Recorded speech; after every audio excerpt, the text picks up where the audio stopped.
Giancarlo Stanton is one of the most feared hitters in the game. The Marlins slugger is tied for the top spot in the National League with 21 home runs. It'll be up to the Giants ace Madison Bumgarner to handle Stanton and the Marlins as the All-Star opens the second half of the season for the Orange and Black. It's game one of the series between the Giants and Marlins next.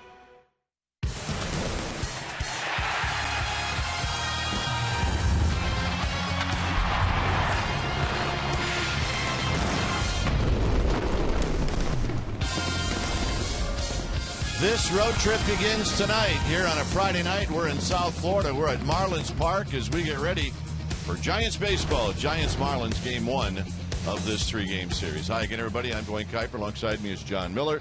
Mike Krukow will join us in Philadelphia on Monday. Well, it is the start of the second half, technically the second half, and the Giants are going to send out their guy, John, and that's Madison Bumgarner, and they feel like he's the guy to start it all off. And it's a beginning of a very difficult stretch for the Giants. Most of their games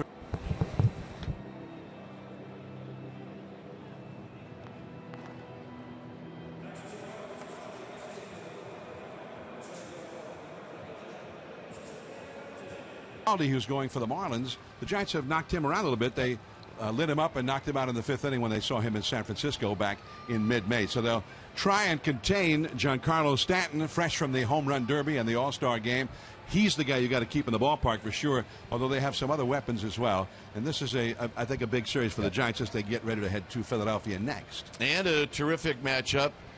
As John mentioned, Nathan Eovaldi, he is on the hill for the Marlins. For the Giants, Madison Bumgarner. Stay tuned. We'll take you to our Comcast Sportsnet studios for an update, and we'll do that right after this.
Jack in the Box. Head to Jack in the Box for the new Jalapeno Ranch or Barbecue Ultimate Cheeseburgers at participating restaurants. And by Toyota, #1 in MPG, durability, and resale value. Toyota, let's go places. Yeah, you're looking at Marlins Park as we get ready for Giants baseball. Our game time weather is presented by the Santa Cruz Beach Boardwalk. Get to the beach. The admission-free boardwalk is now open daily. Outside 84, inside a very comfortable 78. The humidity at 79%, and the roof is closed, and we're thankful for that. Let's take a look at the Giants lineup, and it's brought to you by Coors Light. It'll go like this. It'll be Pence, Panic, Posey, and then Pablo Sandoval. And you can see his numbers against the Marlins are good, and his numbers against Eovaldi are good. Morris, Belton, Crawford. Blanco gets a start. He's in center field, and Bumgarner will do the pitching. You see Nathan Eovaldi, who's having a pretty good season. This will be his 20th start. He's 5-4. His ERA is pretty good. The problem for him is he has really struggled against the Giants. He's 1-3 lifetime with a 12 ERA in 4 starts. Defensively behind Eovaldi will be Yelich, Ozuna, and Stanton. McGee, Echeverria, Lucas, and Baker, and Saltalamacchia will catch Nathan Eovaldi. Giants come in 52-43 as we start the second half of the season. Game 1 of this road trip, and here to tell you about it is my partner, John Miller. John. All right, and Hunter Pence leads off for the Giants and takes a called strike. Pence, fresh from the All-Star game. He only got to the plate one time and hit a sharp ground ball out to third. Quickly 0-2 the count. That one at 95 miles an hour from Eovaldi, who's a big guy, former Dodger. He was acquired by the Marlins in the Hanley Ramirez trade. And that was a tough slider, and Pence did well to fight it off. Foul ball and still 0-2. Pence finished up the pre-All-Star portion of the season hitting .297 with 12 homers, 33 batted in, and an .820 OPS. And the count goes to 1-2 strikes now. A tiny crowd, considering it's the first game after the All-Star game. Yeah, I think they thought it was an 8 o'clock start. So you're pretty sure there's long lines of people still coming in. I am. And that is all for Hunter Pence. 96 miles an hour from Eovaldi. All right, let's check out our Nissan keys to the game. It'll be the Bumgarner-Stanton matchup. Stanton's owned him. He's 7-for-11 with 5 doubles. And the Panda against Eovaldi. And the Panda has owned Eovaldi. So we'll watch those two matchups. And those are our Nissan keys to the game. And we don't know if Joe Panic owns Eovaldi or not. This is the first time they've ever faced. That's a called strike on the inside at 97 miles an hour. This is a fairly big ballpark. 344 feet to the left field foul pole. 335 to the right field pole. 418 to straightaway center.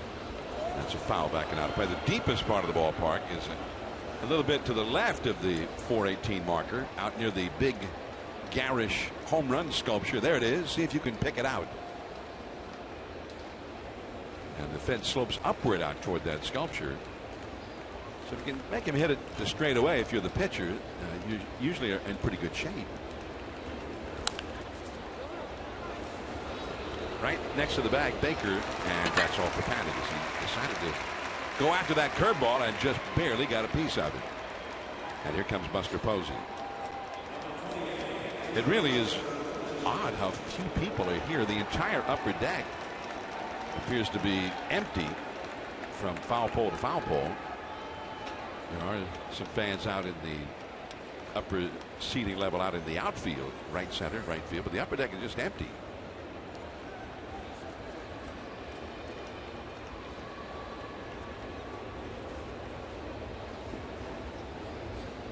So 2 down. Here's Buster Posey. Apparently they only sell tickets to the upper deck as needed, meaning if there are tickets anywhere else, then you'll just have to go for those.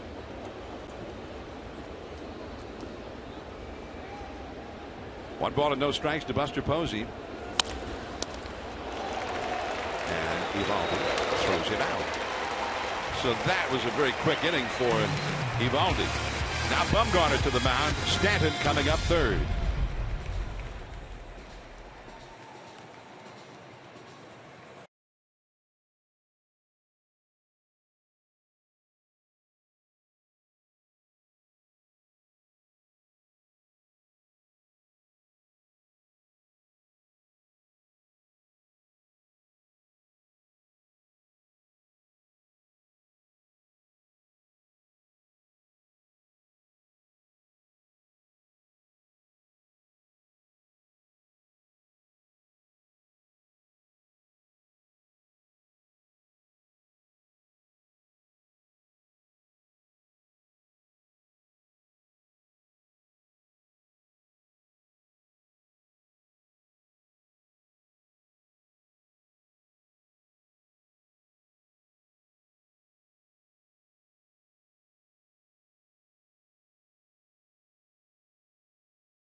And this is the Marlins lineup. It'll be Yelich, Lucas, and then the big dog, Giancarlo Stanton, and he does have ownage on Madison Bumgarner, followed by McGee, Ozuna, and Baker.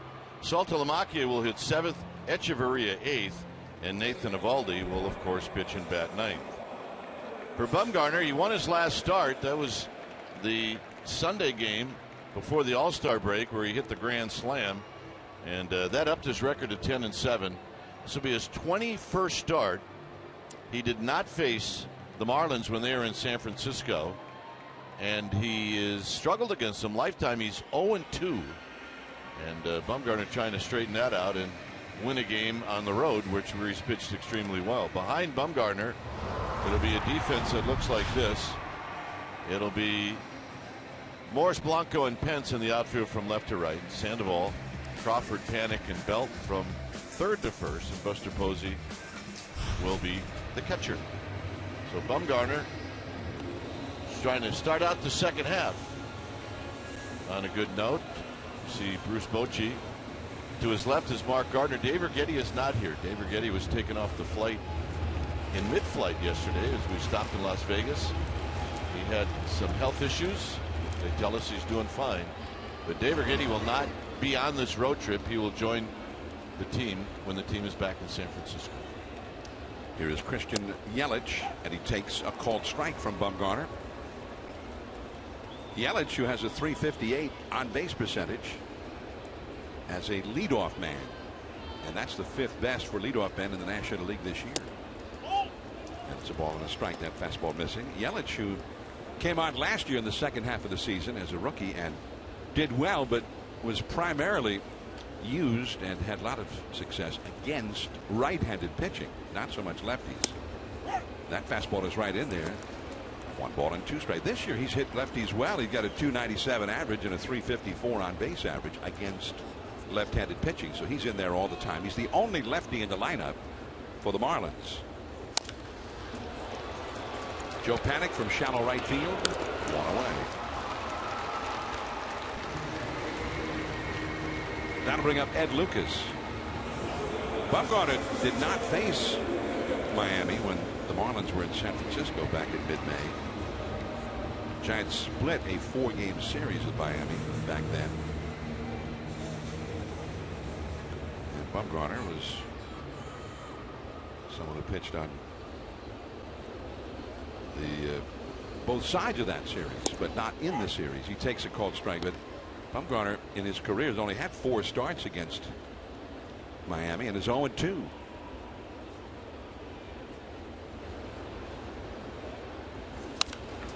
Out of play off to the right. Strike 2, 94 miles an hour on that fastball from Bumgarner. A little odd, John, that both starters in this game have struggled against the opposition. Bumgarner. With Bumgarner, it's a little more spread out. The last time he faced this team was last year. That is strike 3 call. And he only faced him once last year. He faced him the year before once, and once the year before that, and once the year before that. So he actually faced the Marlins when he was a teenager. He did. In his 2010 season, when he was a rookie. That's right. He couldn't celebrate the World Series, could he? What? He couldn't have any cocktails, for crying out loud. He was a major reason they won the World Series, but here, somebody spray some ginger ale on Bumgarner. 1 ball and no strikes to Stanton. Now this is the matchup, and you talked about it, where Bumgarner's got to be awfully careful with one of the most powerful hitters in the game, and he's not done well against him. Ooh, the backdoor curve, and called a ball. Looked to me almost like Brian Gorman looked away before that pitch was even in the glove. It almost, you're right, it did. It looked like he gave up on it. That had a lot of snap to it at the last. 2-0. And 3-0. That changeup. Stanton with 7 hits in 11 career at bats against Bumgarner, and 5 of the 7 hits have been doubles. He's also had a walk against him. He has never hit a home run against him. 3-0 the count. And that's off the outside. And Buster looked a little upset about that call. All right, time now for a Togo's big play the Togo's way. It was on Monday when Giancarlo Stanton was in the home run derby. He did not win it, obviously. But he did almost hit one out of target field. An estimated 422 feet. It looks like he is going to go out of the stadium. Fell a little short, maybe about 10 rows, but fun to watch. I thought I read after the derby that if the upper deck had not been there and the ball had landed back on flat ground, that the estimate would have gone 510 feet. Ball 1 to Casey McGee, the Santa Cruz native, who has resurrected his big league career. He was out of big league baseball last year, played in Japan, and he's not hitting any home runs, and yet he's been a big RBI man, hitting cleanup. That is a strike on the outside. McGee has been sensational. You put a runner at second or third, and suddenly he's a much better hitter. He's been pretty good overall. McGee with a .319 average, also a .386 on base percentage, but just 1 homer.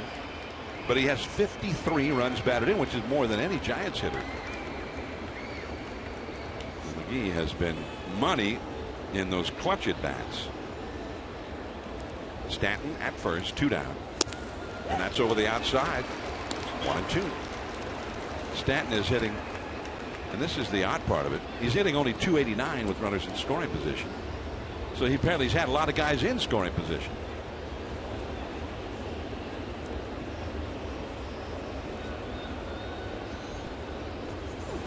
And that's foul. In fact, I'm reading Stanton's number. He's at first base. McGee, with runners in scoring position, has been hitting a lot better. He's hitting .385, and he's had a lot of guys in scoring position. .296 actual at bats with runners in scoring position. Now they say that can't last. The numbers will say that that's going to go down, but the actual execution of it by McGee has been very, very strong. He got jabbed there by Bumgarner. Fastball right into the hands. And they get the force out on Stanton at second. Inning over. Pablo Sandoval and Michael Morris coming up.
All on Comcast Sportsnet Bay Area is brought to you by Sonoma Raceway. The NHRA Sonoma Nationals return to Sonoma Raceway July 25th through 27th. Feel the horsepower. In Miami, there's downtown Miami, not far from here. Pablo Sandoval with a swinging strike. This ballpark, Marlins Park, the domed, the retractable roof ballpark, is right almost on the same spot that the old Orange Bowl used to be. Nathan Eovaldi on the mound. Pablo Sandoval's had a lot of success against him. Pablo asks for timeout. Pablo 6 hits, 8 at bats, including 3 doubles. A few times he's faced Eovaldi. No score in the game. And a foul ball. Pablo, good low ball hitter. He hit it hard, but he was well out in front of it. The count is 0-2. Did you see the Miami Herald today? On the front page, there was a little headline about Caribbean fever. The risk of that being borne by mosquitoes has hit South Florida. I just stayed in the room. Caribbean fever risk hits South Florida. It was great that that story came out after we'd all gotten bitten by mosquitoes for a full day. Pablo is tagged out, swinging and missing at a ball in the dirt, and there is one away. Our AT&T U-verse rewind. It was May 15th earlier this year when the Marlins were in San Francisco. Michael Moore's up against Eovaldi, and this one to the opposite field over the Willie Mays wall, a home run, and that was with Hunter Pence aboard in the 3rd inning of that game. The Giants eventually won it 6-4, and they got 6 runs against Eovaldi in 4 1/3 innings. Morris right along the first base line, a fair ball. Stanton giving chase. Morris digging hard for second, has a double. First hit of the game. And there are not many people here, but we hear quite a few Giants fans.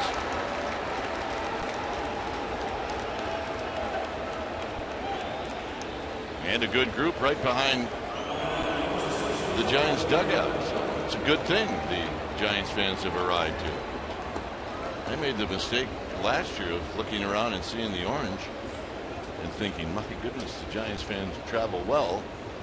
And then I saw that orange is part of the Marlins colors as well. Well, so we'd have to go with the cheering, I guess. Yep. Here's Brandon Belt, runner at second, 1 out. Eovaldi a little bit off the outside at 96 miles an hour. Anyway, this fever, Dwayne, I know you got all these mosquito bites already.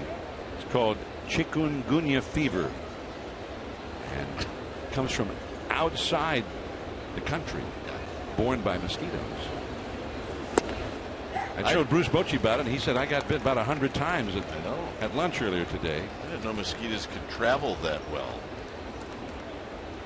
Well, the mosquitoes don't come from outside. They're not flying here from somewhere on the other side of the Atlantic. They're all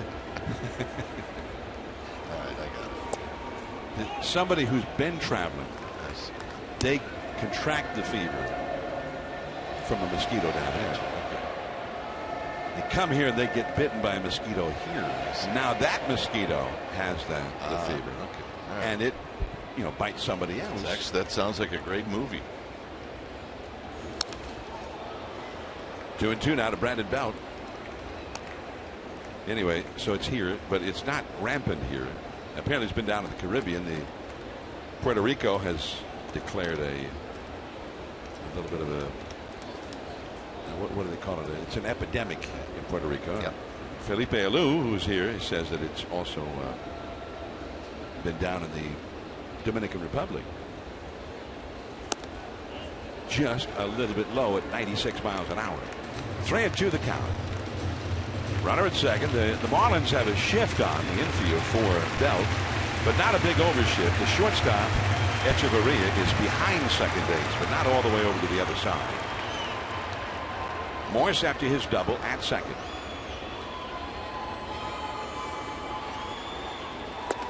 Strike 3 called. And on 3-2, he threw him a slider. Belt didn't like the call, but He is out, 2 down. Well, I think this is a strike. Yep, and I think you're right, John. I think Belt was looking for a fastball, and sometimes you got to tip your cap to that guy on the hill, and I think that's what Belt has to do.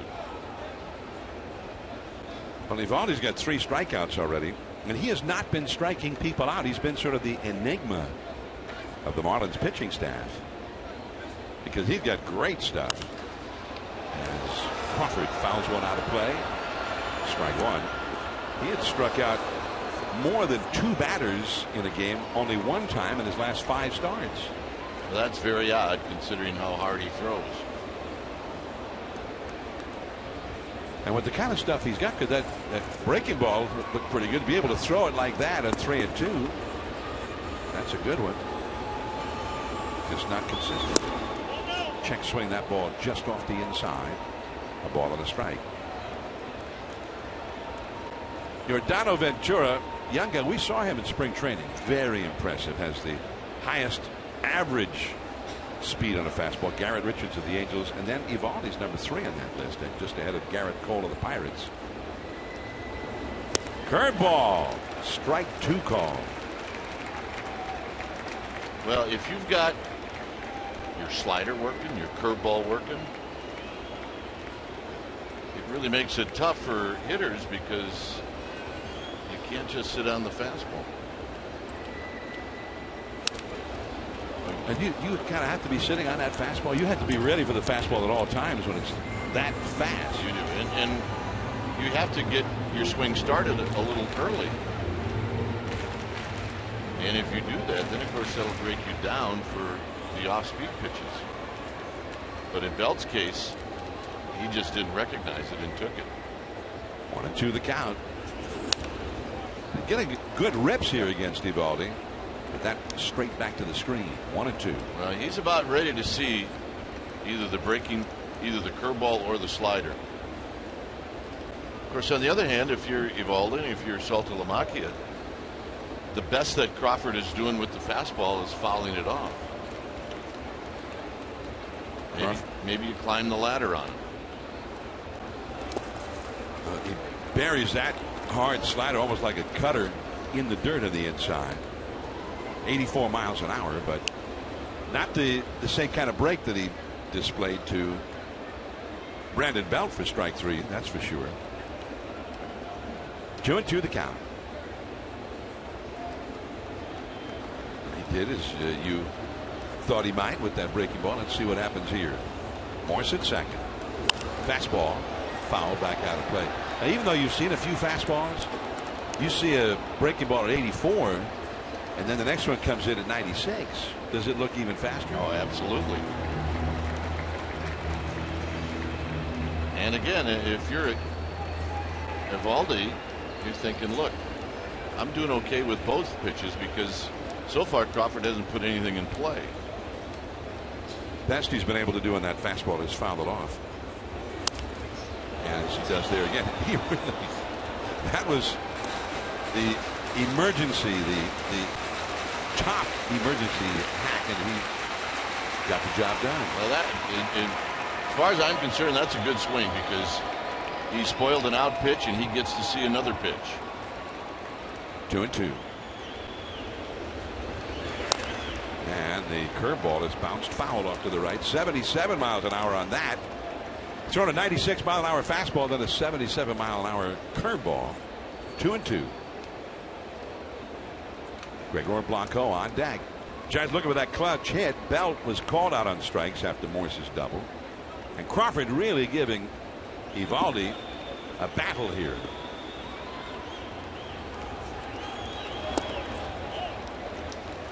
And that's a 3-2 count now.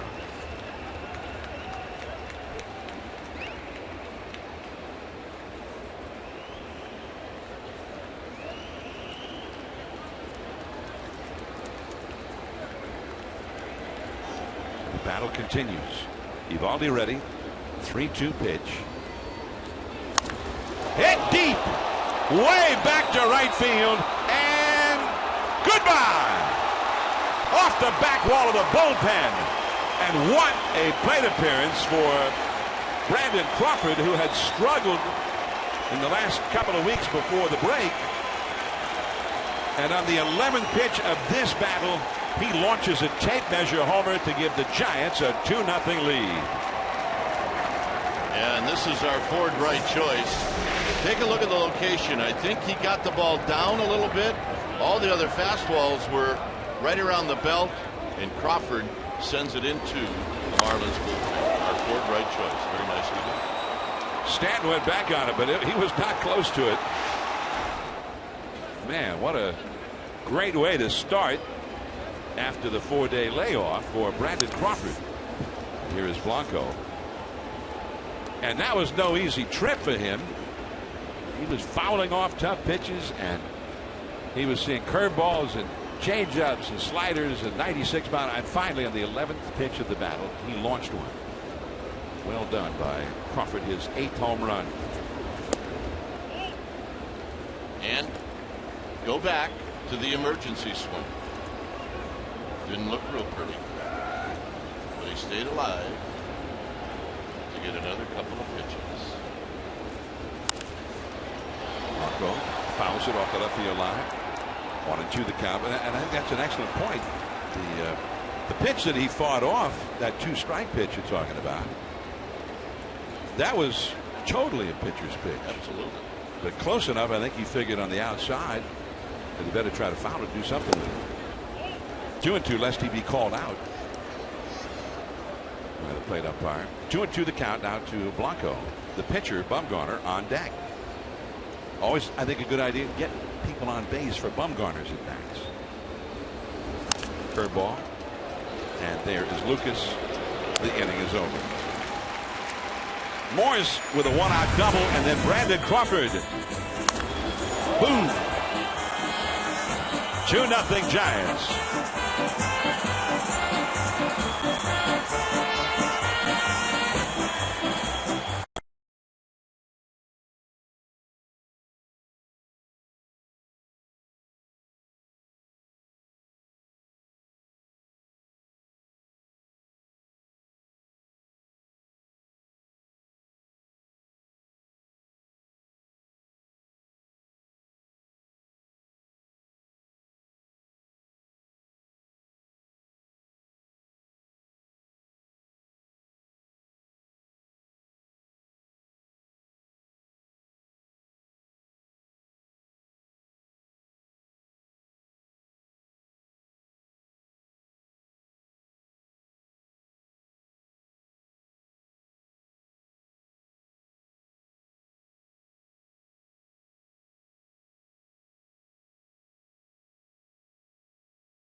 Comcast Sportsnet Bay Area is brought to you by Provident Credit Union.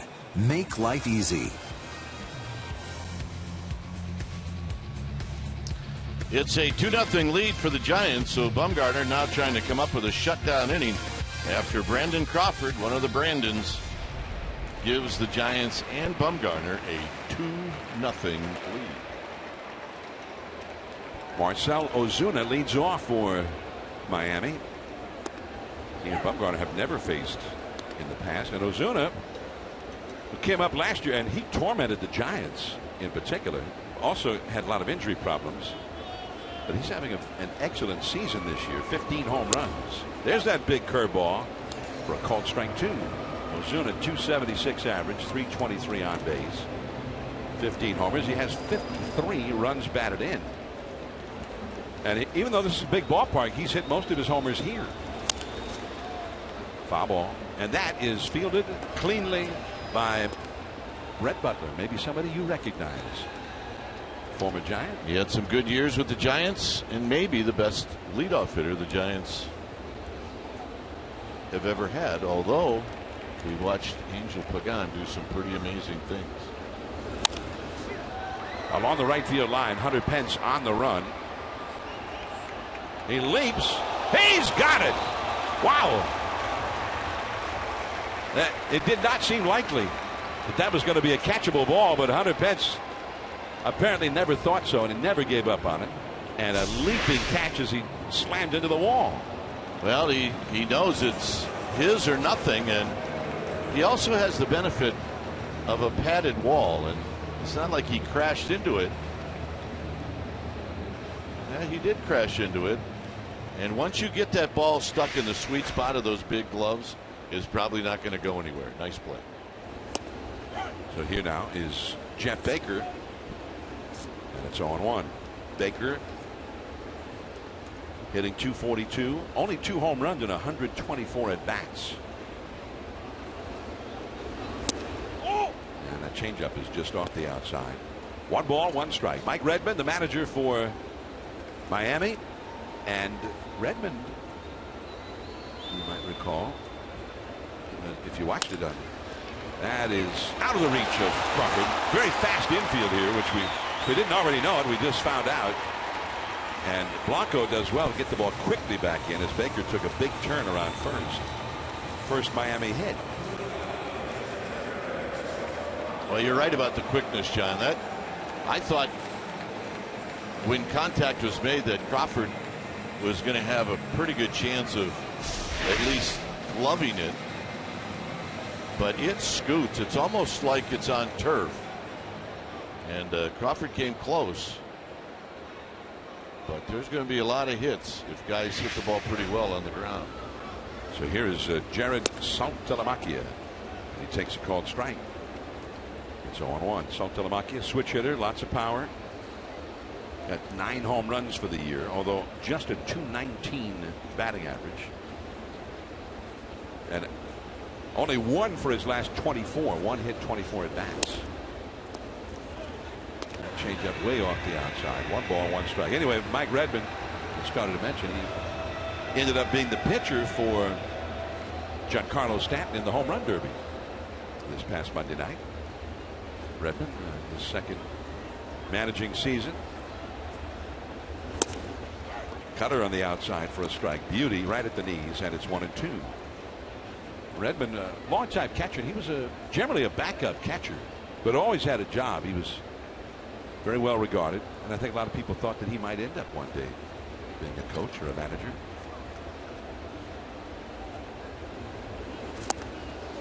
And it's out number 2. Second strikeout for Bumgarner. Well, the Dodgers will be at AT&T Park, and it'll happen on Friday. The Giants return. The 25th is in Orange Friday. The Saturday game is 6:05 start. The first 20,000 fans, they're going to receive a Giants reusable grocery bag presented by MLB Network. So check it out. Tickets remaining for all 3 Dodger games. Visit sfgiants.com/tickets. That Sunday game has been moved to a 5:05 start for national TV. I think your schedule probably would show it as a 1:05 game, but it has been moved now to a 5:05 start this Sunday game on the 27th. Danny Echeverria. 2 down, Baker at first. 2-0 Giants. And he changed up on him and a foul tip. That one might have gotten a piece of Buster Posey. 1 ball, 1 strike. Marlins have Saltalamacchia and then Echeverria right behind him. Can you imagine one of them played shortstop and one played second?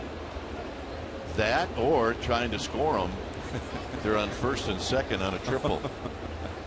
Here comes Echeverria. Here comes Saltalamacchia. 1 ball, 2 strike. Ground ball to Echeverria. Flips it over to Saltalamacchia. And if you're the hometown announcers, you know, you can shorten them up a little bit. Etchy over to Salty. Soft Telemaki, he came up originally with the Atlanta Braves. He was a member of that Red Sox World Series champion last year. 2-2 the count.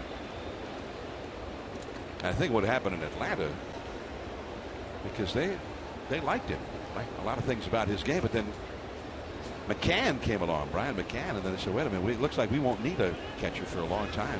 It's a fact. And back to the bag is Baker. Bell on the bag with him. 2-0 Giants here in the second. Baker is not much of a base stealer, has 1 steal this year, which I guess is enough reason to keep an eye on it. Curveball. Pablo juggles it, recovers, panic with the put out at second on Baker. Bumgarner's coming up, then Pence and panic. 2-0 Giants.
Area is brought to you by Casino Matrix. Come see for yourself the Casino Matrix difference.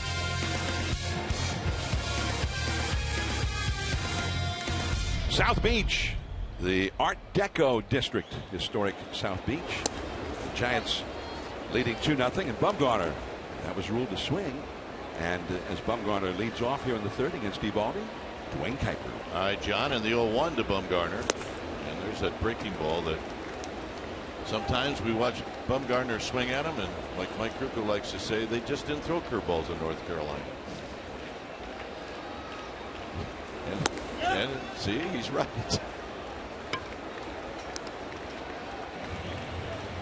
He's right. Next Friday is Orange Friday with the Dodgers in town, presented by Lagunitas Brewing Company. It'll be the final Orange Friday happy hour. It's also 80s night themed. Come out to hear the original tribute band from the 80s, Tainted Love, performing in Seals Plaza from 5 to 7. There's a special event package including that pregame party, complimentary beverage, and of course your ticket to see the Giants and Dodgers at sfgiants.com/special events. Pence takes down low. He struck out to open up the ball game. 2-0 Giants on the Crawford home run in the second inning. And Pence looks at a strike. Pence had good numbers. He still does against Eovaldi. Now 5 for 11 with 3 doubles and a home run. And he takes wide. It's 2 balls and a strike.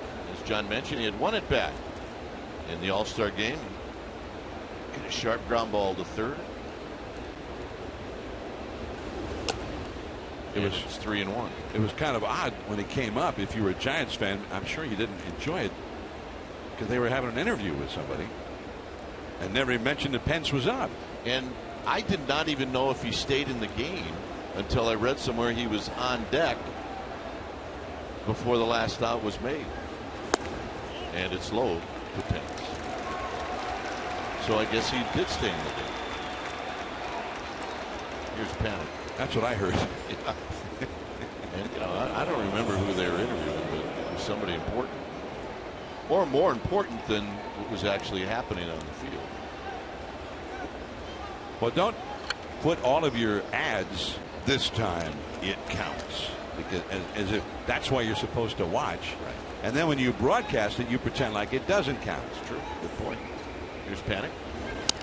And tight. 1 ball and no strikes. I'm always available, as are you, for consultations about the way to broadcast. Right. We also have an open invitation to visit Mr. Seelig when we go to Milwaukee. Mr. Commissioner. Here we have a few words. There's a strike. I remember that it was a great moment, I thought. Joe Torre, I heard him interviewed before the All-Star game. And he was talking about his first All-Star game start, and he played the entire game. Bob Gibson came in, got the save. He tried to congratulate Bob Gibson on the save, and Gibson wouldn't give him the time of day, wouldn't look at him, wouldn't even acknowledge that he was around. I'll have none of that. But then he talks about when he was an All-Star manager, he just liked to get everybody in the game, especially the guys who'd never been there before, to have a chance. Really nice, and what, but not a great incentive to watch, and not the way they played it when he was an All-Star. That's right. 2 balls and a strike. Pence was leaning, and he just gets back. Well, I get why managers want to get everybody in the game, but I don't think you can have it both ways. I don't think you can play it as a meaningful game and also make sure everybody gets into the game. I don't think it works that way. 2-1 to Panic. Possible double play ball. Nice play by Echeverria. He will spin and throw and get Panic. Echeverria was going to cover the bag. He had to put on the brakes, and he makes a nice play. Pence will end up at second. This saves a golden opportunity for the Giants. Watch Echeverria put on the brakes. There he does it. And he knows he does not have the force play because of Pence, who was on the move. And that's a terrific play. And that's why you put on the hit and run. At least one infielder is going to leave his position. And I think he feels like Panic is a guy who can try to hit that off-field hole like that. And he almost did. But Echeverria is really one of the best defensive shortstops in the league. Buster takes a fastball inside. Posey bounced back to Eovaldi in the first inning. It was a quick first inning for Eovaldi. Not so much in the second. Low. 2 balls and no strikes. Buster Posey was the group of players that was on the plane yesterday that was supposed to depart at 7:30 from SFO outside. Due to some problems with the airlines, Giants really didn't take off until 9:30, and then rerouted to Las Vegas because of the illness to Dave Urgetti. Giants are on the plane for 10+ hours in arriving here in South Florida. And a base hit. And here comes Hunter Pence, and here comes Ozuna, and he kicks it around, and it's 3-0 Giants. A 2-out RBI single for Buster Posey. And in a way, the hit and run does pay off, even though Panic did not get the ball through that open hole. Echeverria was able to recover, but he did get Pence over to second into scoring position, and that's why he scores on this base hit. Buster just went 2-strike count of a swing. Fastball, he went right through the middle with it to knock in the run. Ozuna did not have a shot at throwing out Pence. I would have liked to have seen him throw it. You never know. He could have airmailed the cutoff man. Here's Sandoval, who struck out in the second. Giants now lead 3-0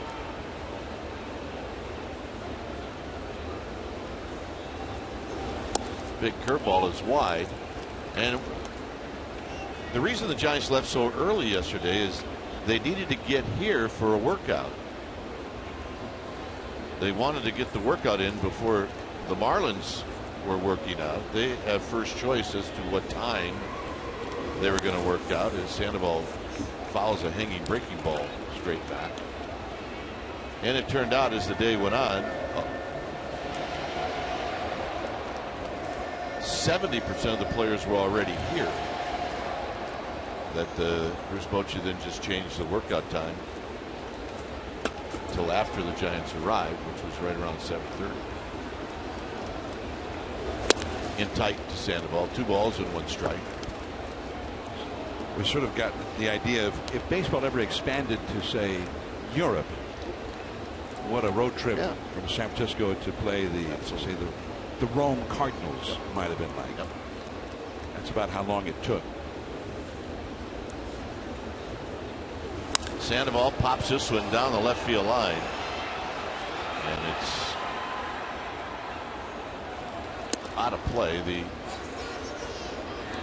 United folks you had the option of getting off the plane in Las Vegas, but they also said if the plane is ready to go after being refueled, we're going to shut the doors. And they're like, well, okay, who's the one guy that they won't leave behind? And we mentioned Buster, and the United person said, no, we'll leave Buster behind.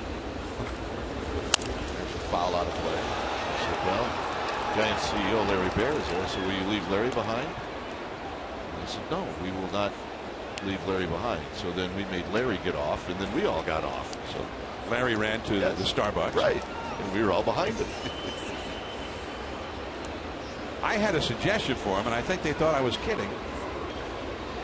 Here's the 2-2, and this is hit up the middle, and a base hit. And Buster Posey reads it right. He's going to head over to third, and the Giants now with runners at the corner. See, you mentioned how quick the infield is. That did not have a lot of steam behind it, and it got past the second baseman Lucas.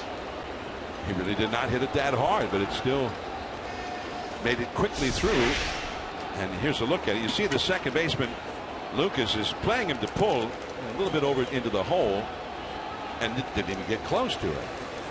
The pitching coach Chuck Hernandez out to the mound, out of visit with Eovaldi. The Giants are doing again to Eovaldi what they've been doing to him most of the time they've seen him in the past. Well, what was your suggestion? Well, Dave Righetti was going to the hospital with Dr. Nakazuki. My suggestion was, we're in Las Vegas. Dave Righetti is one of ours. Everybody get off. And when Rags has been to the hospital, and when they figure out what the problem is and they fix him, then we'll all come back to the plane with Rags, and then we'll proceed on to Miami. Now, maybe if we'd been in Omaha, I wouldn't have made that suggestion. You weren't suggesting we all go to the hospital with Rags. No reason for all of us to crowd into the hospital with Rags. Maybe the Strip would be close by the hospital. That really never occurred to me, but I suppose we might have gone over there. There's Morris with a base hit to left, and that's going to knock in Posey, and the Giants lead 4-0. We've seen this before. We just haven't seen it the last month. Well, Morris has only hit 1 home run since June the 5th, and I think the Giants feel like his swing got a little bit too big, and he's made a conscious effort to try to make that swing a little bit more compact, a little tighter. And that was a little cutter or slider down, and he was right on it. See what? It was not a bad pitch.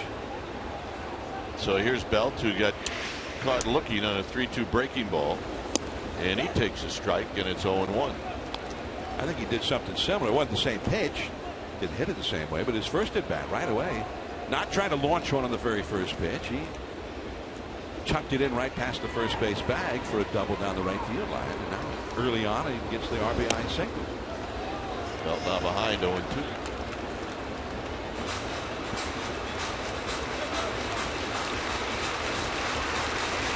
The bottom line is they would not leave Buster behind. That's my call. I think Tom, our guy, was showing off a little. Oh, yeah, we'll leave Buster behind. I don't think so. Pelt hits one into center field, but the center fielder Ozuna's underneath it, and he'll make the catch, and that'll end the inning. Giants put 2 on the board. It's 4-0 San Francisco.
Giants Baseball on Comcast Sportsnet Bay Area is brought to you by the Solar Company. Not just any solar company, the Solar Company. Switch to solar and save. We are in South Florida, and it's 4-0 Giants. Bottom of the third is the pitcher. Eovaldi is at the plate, and he takes down low. Eovaldi on the year is 2 for 18. Sounds like it's raining, John. It's pouring outside. I beg your pardon, 2 for 38.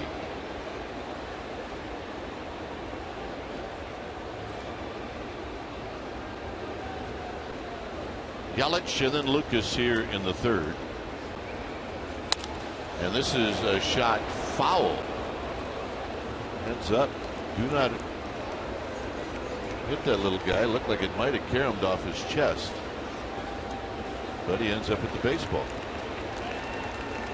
He swung the bat pretty well on that one. Yes, he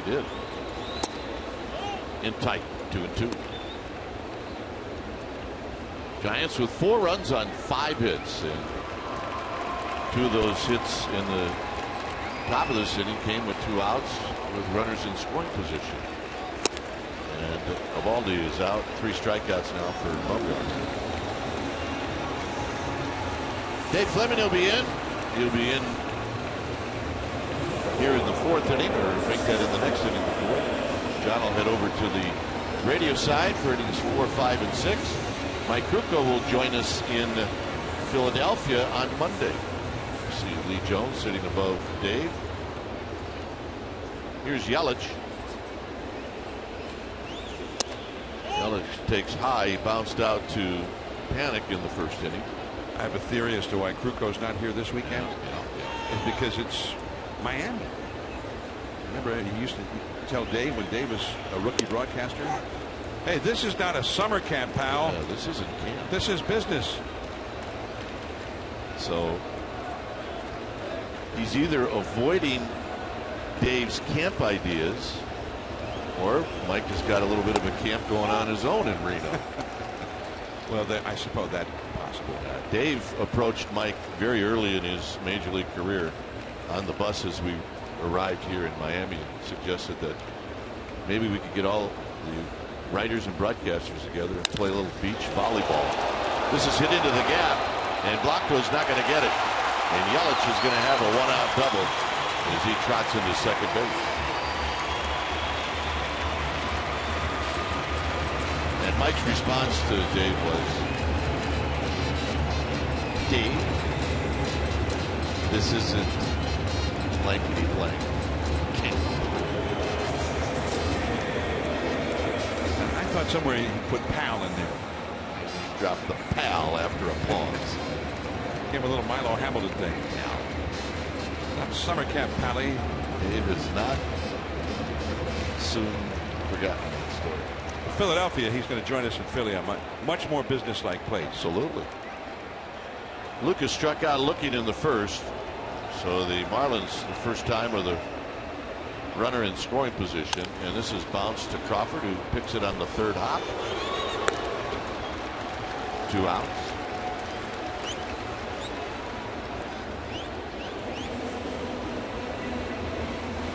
Stanton walked on 4 pitches in the first inning. Stanton's gone 15 games in a row without a home run, or longer. 75, 76 plate appearances without one. They have the world's largest bobblehead museum here in this ballpark, by the way. It's huge. Those are the numbers that Stanton has against Bumgarner.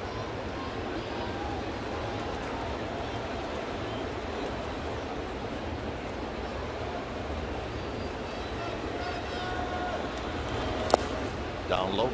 1 ball and no strikes. And there's the museum John's talking about. Steve Perry, the longtime visiting clubhouse manager in Houston, was the one who collected most of those bobbleheads that was purchased by, may have been by the Marlins or whoever put together that museum. But most of those were his. Jeffrey Loria, the owner of the Marlins. And a big swing and a miss. 1 ball and 1 strike. A couple of youngsters, yet a couple of veterans going at each other right here. Both all-stars.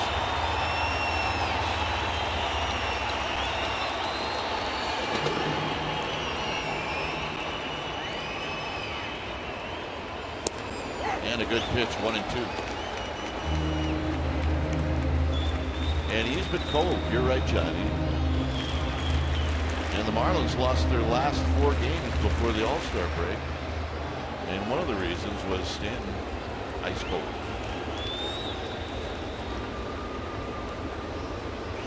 One and 2. And that's a high fastball and a foul straight back.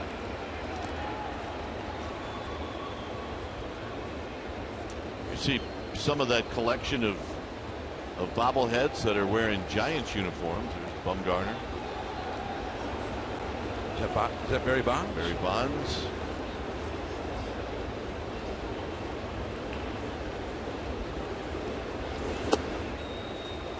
I look for yours, and I look for. I actually looked for mine. It wasn't in there. Wonder if you can like donate. Hey, you want one of mine? I think it's worth a try. But it's also a little bit of a come down if they say no, we're good. Now we're all full up. 2 and 2.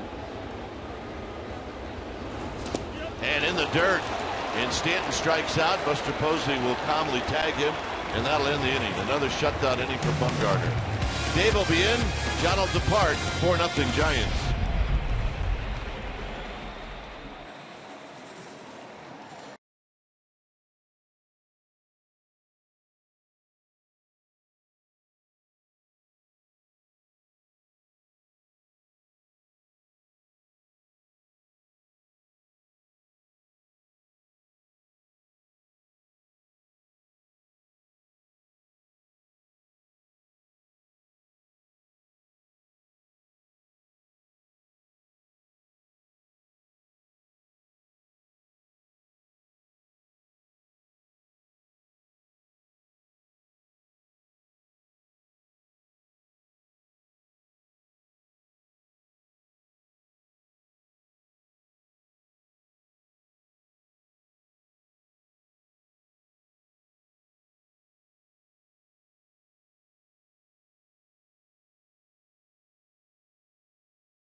12 years. That's right, 12 years. And you can join the millions of subscribers. Watch every Out of Market game live in True HD on over 400 devices. And where do you go for details? How about sfgiants.com? That's the place you go for details.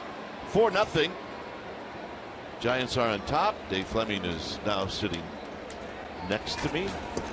Welcome, Dave. And here's Crawford. And Crawford hammers one. And Ozuna is going to run it down. He got a nice jump. One pitch, one out. Well, Kipe, good to be here with you. Crawford, maybe that not quite as dramatic as his at bat in the second inning, which I thought was one of the great at bats of the year. 11 pitches, first home run in a month plus, and it put the Giants on the board. Well, I agree. He fought off some really nasty pitches to get one that he put in play. Here's Blanco. Blanco down the left field line. This is going to slice out of play. Well, how many times did we talk about it when the Giants were struggling? This is such a good front-running team. You get ahead. Giants pitchers have thrived with the lead. The bullpen's been good.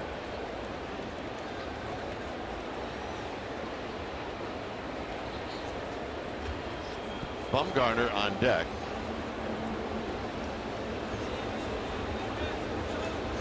You know, we also talk about creating opportunities. The home run is always going to make things a lot easier to score, but the third inning was creating opportunities and 2-out hits. That was it. Saw a lot of that the first 2 months. Out of play again, 1 and 2. Sometimes that whole thing takes a vacation. Yeah. And you want it to be like a 5 or 6 day vacation. You don't want it to last a month or more. And it did. In the dirt, 2 and 2. The Giants offense went to Europe and backpacked around for a while. It's like, get back here. We miss you. The second half are going to be a lot of road games, but the Giants have a better road record than home record. This is hit very hard by Blanco, but it's at Lucas, 2 outs.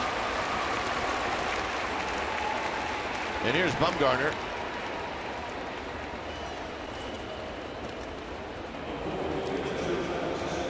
Well, I do think you make a good point, though, about creating opportunity, because you're not going to come through every time. But if you only have 1 or 2 chances in a game, it puts so much pressure on those at bats. You got to be able to give yourself some more of those chances. Well, hey, you go 0 for 6 with runners in scoring position. The other team goes 3 for 19. Well, look at all the opportunities they had. Yeah. A quick 0-2 to Bumgarner, who's still looking for that fastball middle in. He's not going to get it here. Well, away from the target, and he did get it, and that'll end the inning. Bottom of the 4th coming up. It'll be Casey McGee to lead it off, 4-0 Giants.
begins and may not be reproduced or retransmitted in any form, and the accounts and descriptions of this game may not be disseminated without the express written consent of San Francisco Baseball Associates, LLC.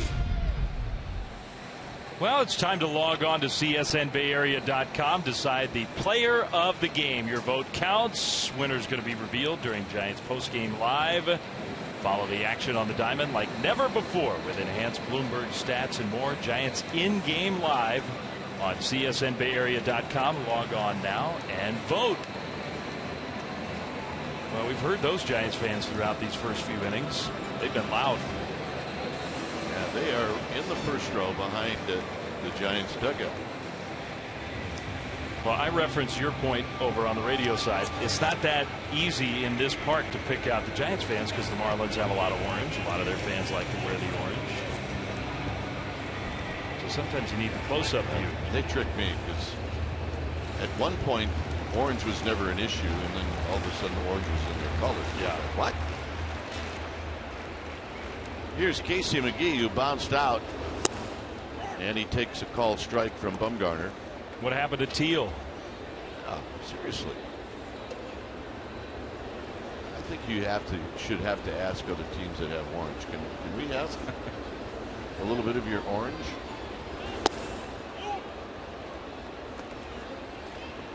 Ozuna and then Jeff Baker. The Marlins have had a base runner in every inning. In only the third did they get a runner in scoring position. And this is hit out into an area where Blanco is going to track it down. The Giants had not played McGee in that area. They actually had played him more towards right center field. Consequently, Blanco had to go a long way.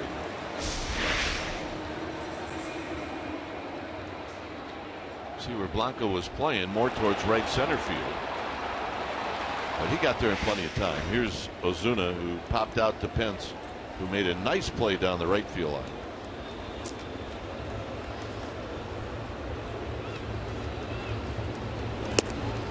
And Bumgarner pumping in those first pitch strikes. Well, I think this is a ballpark where a really good defensive center fielder would love to play every day, because you just get so much room to roam out there. And another strike. And I think as a pitcher, if you pitch in this park and you have faith in your guy in center field, just make the hitters hit it up the middle. Pitch to Blanco, absolutely. And on an 0-2 pitch, Ozuna right off the end of the bat.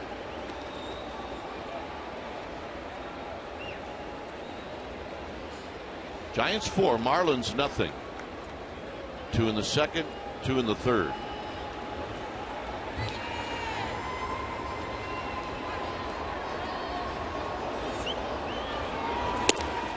Buster Posey wanted a high fastball, and that's what he got. And it's now 1-2 for Bumgarner. 55 pitches.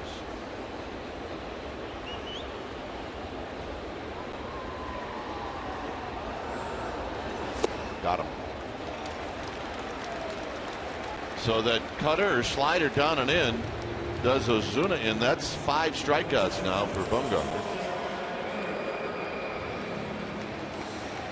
And here's Jeff Baker. Well, that's good pitching. I mean, we've seen Ozuna a lot over these last couple of years where Giants have pitched him in the strike zone and paid for it. I mean, that's a guy who will swing at almost anything. When you get 2 strikes, you got to see if he's willing to chase that kind of pitch. And he usually is. Baker singled with 1 out in the second inning.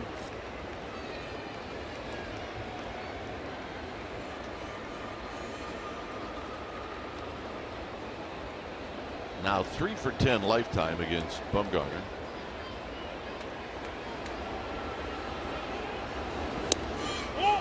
He backdoored him and didn't miss by much. 1 ball and 1 strike. I've always liked Jeff Baker. A guy you can use against lefties, use off the bench, has some versatility to play different spots.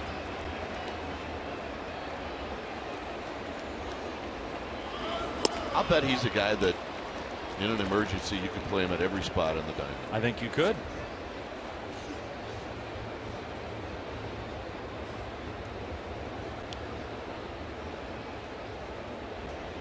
1-2 with 2 outs.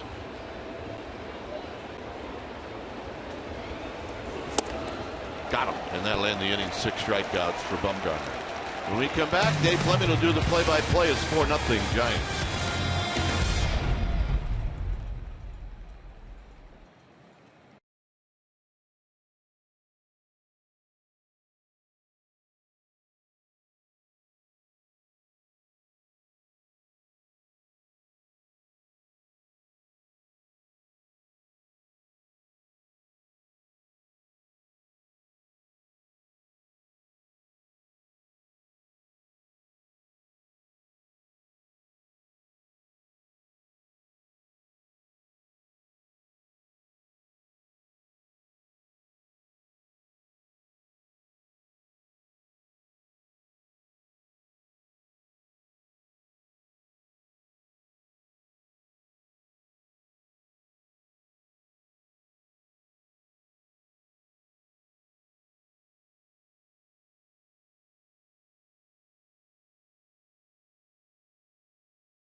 Making his 4th All-Star team.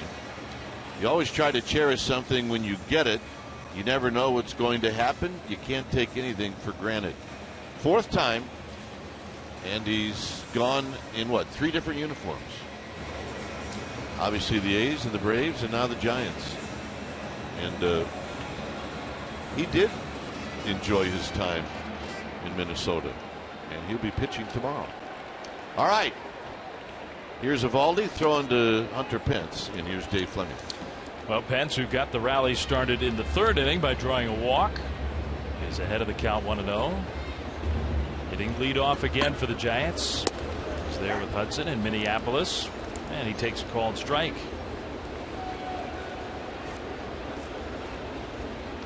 Eovaldi's had to work hard in the first 4 innings. Misses way down and away with the fastball. And he has been frustrated. Giants have had a lot of good at-bats against him. Panic on deck, and then we'll see Posey again. That one is popped up shallow right field. Here comes Stanton. Out goes Lucas, and Lucas can't catch it. Then he kicks it away. Pence hustling all the way is into second easily. So once again, the hustle from Hunter Pence, and that may have gotten the Giants an extra base. Just a little pop-up, but right away you could tell it was not going to be an easy play. And you got to think, even though Lucas got there and got the glove on the ball, that would be a tough error. So they will give Hunter Pence a double. And the hustle right away.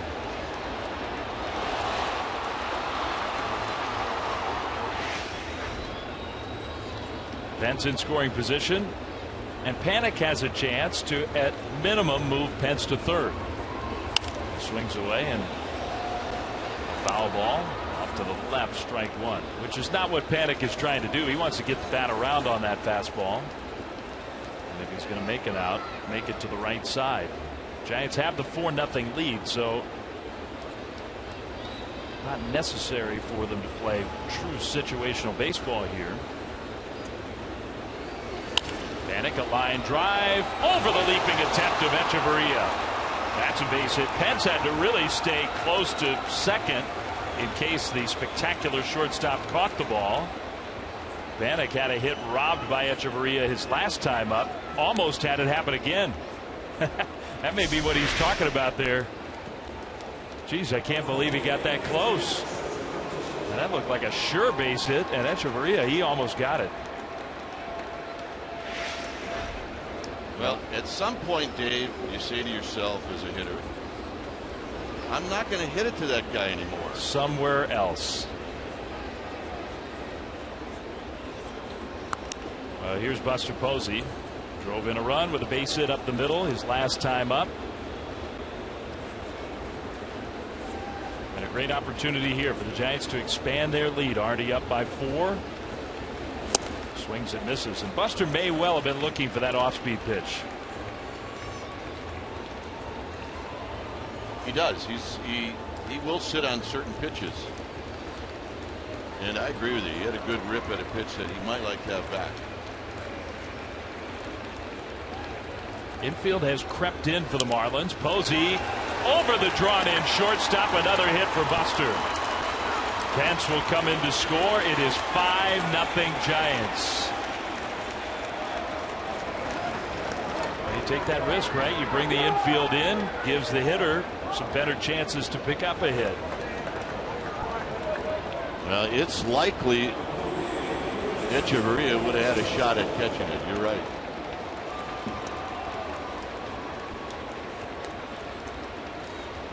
So Posey is aboard. It's 5-0 Giants. Buster's 2 for 3, has driven in 2 runs. And a chance for Pablo. Still nobody out. And the Marlins are going to get the bullpen going.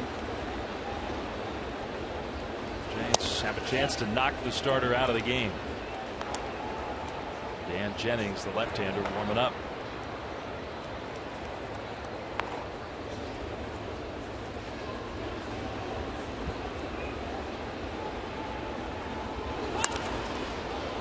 Ball, strike 1.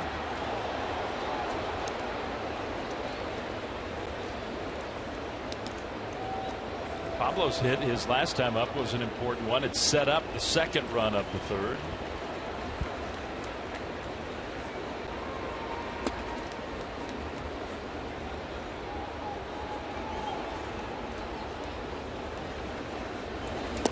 In the dirt, did he go? Yes, he did. On appeal, says David Rackley, third base umpire, 1 and 2.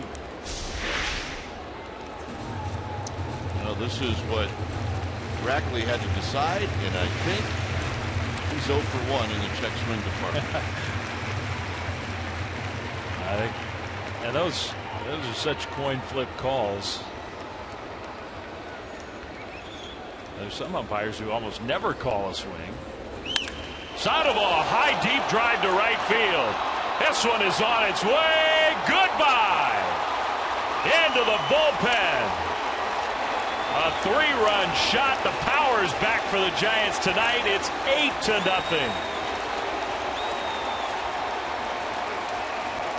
That just sounded like an explosion.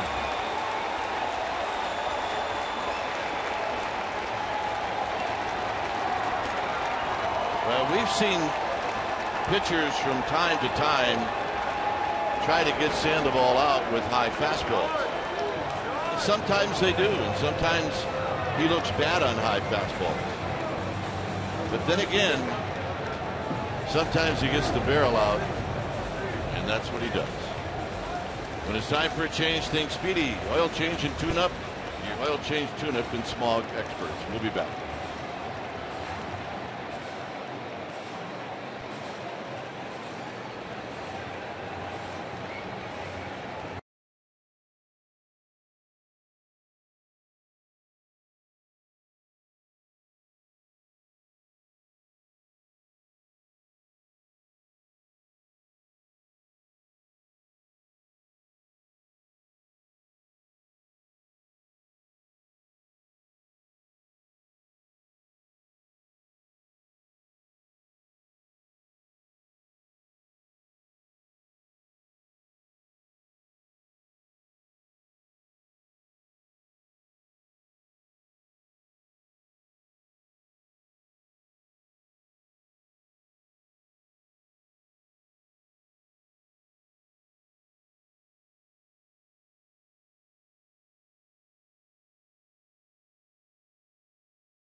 Game, the Giants with an 8-0 lead here in the 5th, and the new pitcher, the left-hander, he's a hard thrower, Dan Jennings, for his 30th appearance, and the number is pretty impressive.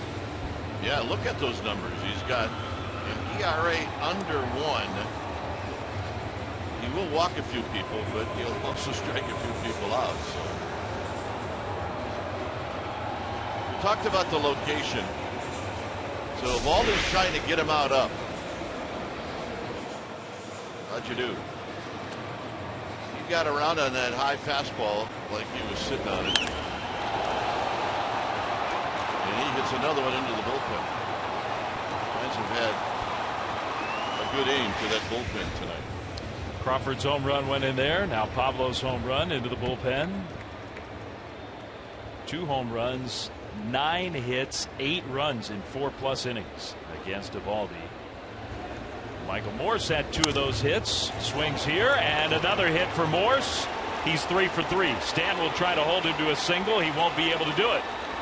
Michael Morse into second, and the Giants offense, the All-Star break, I guess, did some good.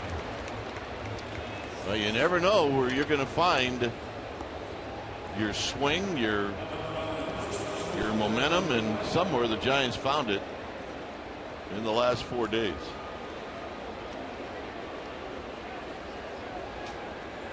Brandon Belt with another opportunity. Belt 0 for 2, and maybe he's feeling a little left out. The rest of the Giants offense has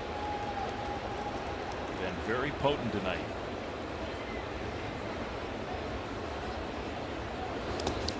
I'm sure you guys talked about it already. You kind of feel for Belt because the All-Star break was the worst possible thing for him. He missed 2 months, 50 games, and just finally starting to look like the timing was coming back, and then you sit out for 4 more days. Yeah, it was 5. He didn't play Sunday, he had the bad back. Yeah, you're right about that. Strike on the outside, off-speed pitch. Well, sometimes what it takes you to get back in the groove is to see a tough lefty. This is a tough lefty.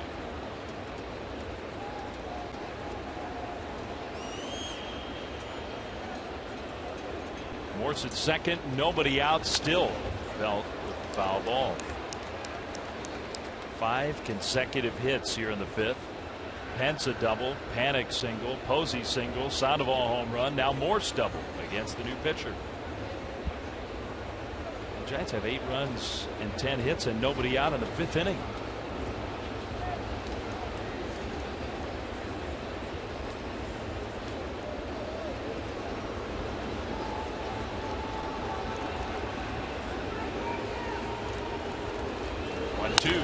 Belt hit one hard on the ground to first. It'll be an out. It does move Morse to third. In a different circumstance, that would be a good at bat for Brandon Belt. Up 8-0. Not really looking for just an out to move up a runner. Yeah, he had a pretty good swing though off of, as I mentioned, this tough lefty. And right now, what you're looking for are good swings. Yeah, I thought he had a pretty good swing his previous at bat too. Now here, if you're Crawford, you pile on. You get an opportunity to knock in a run. A run here, or an RBI here, would give him 40 on the season. You have to pile on. Hits that one well to center field. Ozuna is there to make the catch, but an easy tag and score for Michael Morse.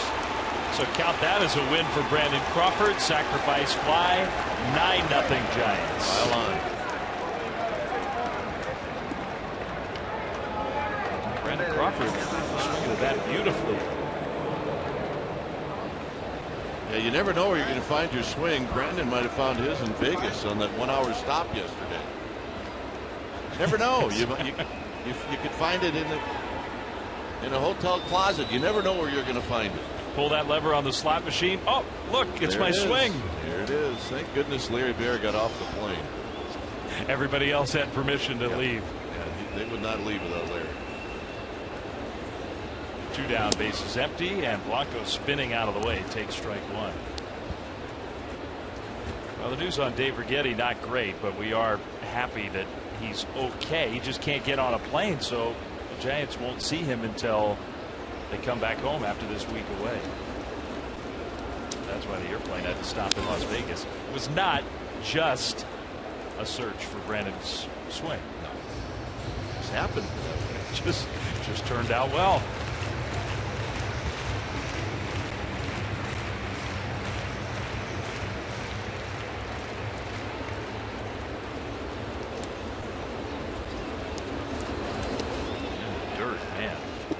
You know Bruce Bochy's deadpan sense of humor, right? I do. He says, well, I wish I'd have thought of that. Get off the plane in Vegas and just stay for a few days. Get sick. Stay in Vegas for a couple of days. Forget he's smart. Of course, we are in Miami. There's some fun to be had here, too. Absolutely. Well, we first heard that maybe Dave or Getty would meet us in Philadelphia. Now it's going to be up to Dave or Getty to get back to San Francisco, and that's where we will be. I'm assuming Dave will just drive back. Very well could. I'm sure Candace will fly back, maybe first class, and he'll have to drive. Rent a car and drive himself. Good take by Blanco. Well, we're thinking about Dave. And the news for the Giants, the All-Star break, you're supposed to be refreshed, recuperated, feeling good. They're without their pitching coach. Half the coaching staff is still feeling sick. And the guy three actually. Keep counting. Righetti. Tim Flannery was bed the entire All-Star break. Mark Greshner flew here, staying at our hotel, maybe relax for an extra, in bed the whole time. Awful. 3-2. Blanco spoils one foul. And the thing about it is there's about 20 people that can say, oh, you know what you're going through. Billy Hayes got it twice. Yeah, and that doesn't seem fair. I mean, you and I both had it. Dave Greshner takes care of everybody else. Need a little taken care of. Blanco trying to beat it out. Lucas can't make the play. Gregor Blanco infield hit keeps the inning going. Now that's what it rains and pours if you're the Florida Marlins, where you realize that tonight probably is not going to be your night. You're going to get infield hits, bloops. Pence got a bloop to start out the inning. And it's just a do or die play for Lucas. If you barehanded, you got a shot. If you come up empty, obviously you got no shot. Blanco may have beaten it out anyway. Yeah. That play sort of is evidence of Blanco. You put the ball in play with his speed, hit the ball on the ground, he's going to get a lot of hits no matter how hard he hits it. So now Bumgarner against the lefty, and he took a pretty good cut there, trying to hit one to the Clevelander. Well, right now Bumgarner, when he swings and misses at that one, he thinks he's got a hole in his bat, because that's a fastball and he can hit fastballs. Yeah.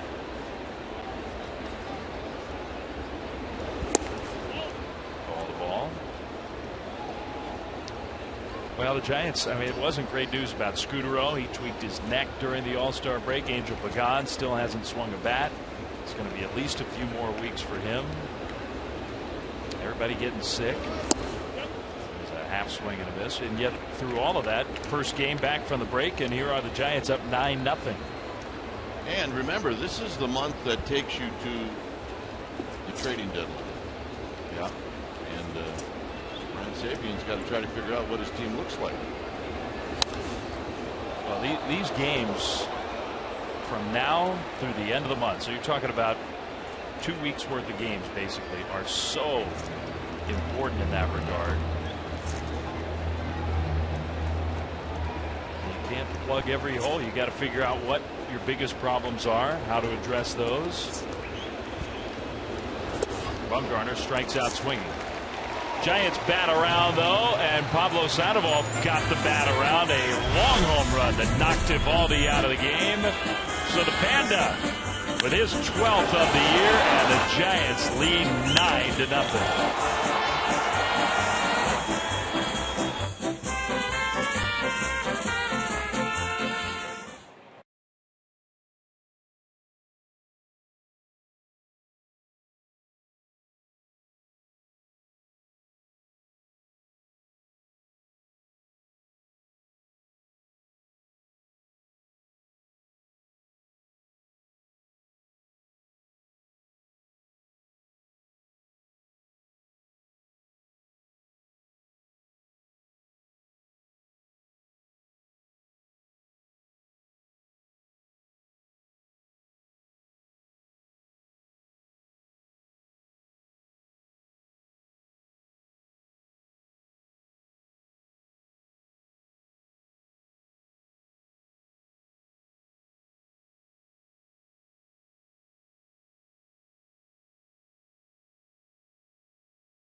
Tomorrow's game, it'll be a couple of all-stars. Tim Hudson for the Giants and Henderson Alvarez.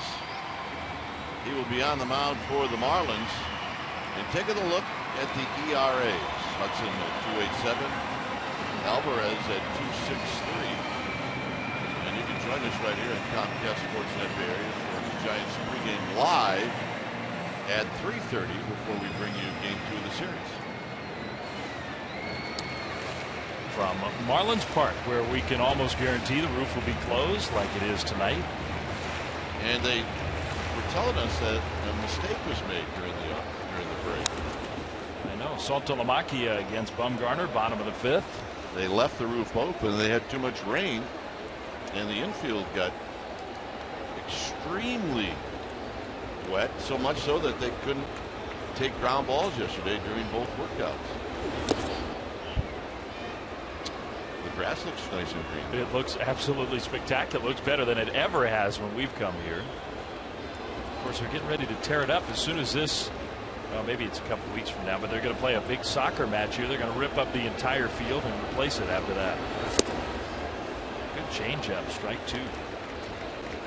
They do. The grounds crew here is in a bad spot because the ownership, they do not like to have the roof open. They feel like people in South Florida, they want the air conditioning. You got the threat of storms basically every afternoon. And it's hard to grow grass when most of the time the roof is closed. So you have those all-star break days where you can leave it open, let some sun, let some rain in. But they forgot to hit the switch and close it for the batting practice workouts. Full count here to Saltalamacchia. 9-0 Giants.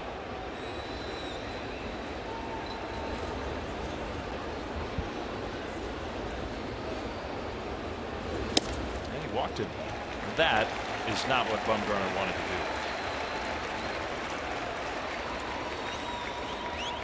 Well, with a 9-0 lead, maybe you lose your concentration just a little bit. Could be. Maybe not.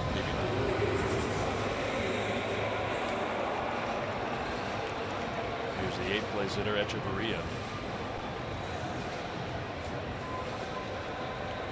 Well, it is the kind of game. I mean, the Giants aren't looking to pull Bumgarner anytime soon, but it's the kind of game. Ball one outside. That one missed badly, where Bruce Bochy might think about taking it easy on his left-hander. You got a big lead. You've had relievers who've had the full All-Star break off. Maybe get a chance to get a couple of them into a game. At least pitch the last few innings. That one to second. Crawford to Belt, double play. That helps. But I get where you're going. When you get a game like this, you have options. And the Giants don't get many games like this where they have those options. They don't. Nothing routine about a routine ground ball. And that's a very nice 4-6-3 double play.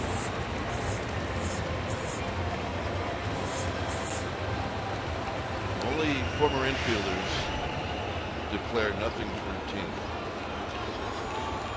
No, I'm with you, and I wouldn't consider myself a former infielder. All you got to do is stand out there close to the batting cage during batting practice, watch the ball come off the bat. Is there anything routine about a 4-foot putt?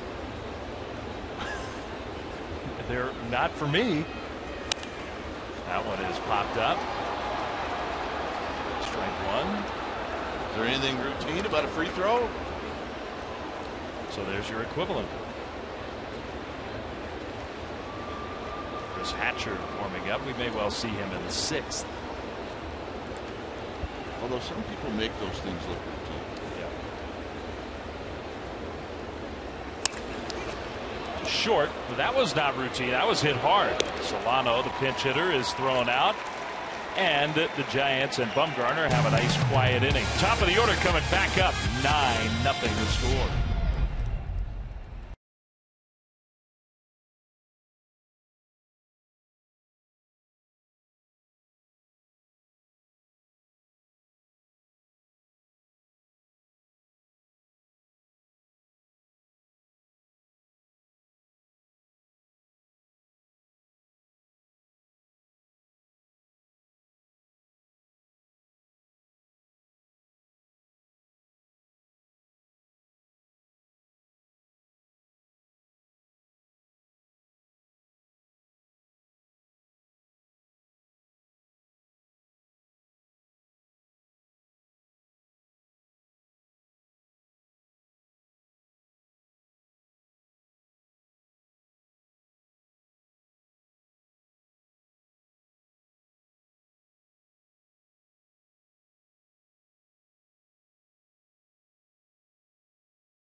At AT&T Park, August 5th and 6th. Their On the Run Tour premium suites are still available to rent for both of those sold out shows. If you're interested, for more information, call 415-972-2048. Just a few remaining premium suites. No tickets actually available for those concert dates. When it's time for a change things, Speedy Oil Change and Auto Tune-Up, your oil change tune-up and smog experts. You're looking at Chris Hatcher. Now let's see how many games Chris Hatcher has been in. This will be his 23rd appearance. He is 0-1.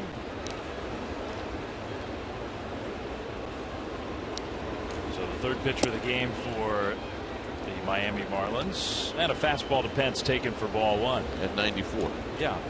He's the soft tosser out of their bullpen. Yeah, they got some guys that throw hard. And really, we say that about just about every staff in the game now.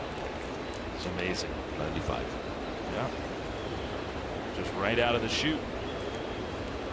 Well, at least you know what you're going to get. So Baldy went 4, Jennings an inning. Now Hatcher, strike 2. That fastball 94 and some movement to it. Pence has been on base twice. He scored twice. Done a nice job in that leadoff spot.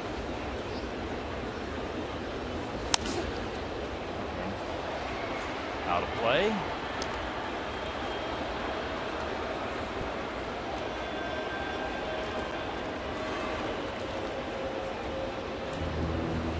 Typical Hunter Pence. We asked him before the game, so who'd you like when you're in Minneapolis? All these all-stars, who'd you like? I kind of liked all of them. Strike 3 swinging. Pence. 1 away. I think Pence has been to a few all-star games now. He has, I think, a good knowledge of everybody around the league, but you always get to talk with somebody you haven't chatted with much before. I think for a lot of these players, that's part of the fun of the all-star game. But I think the bearded guys kind of go towards the bearded guys. Yeah. Some hanging around. Justin Blackmon?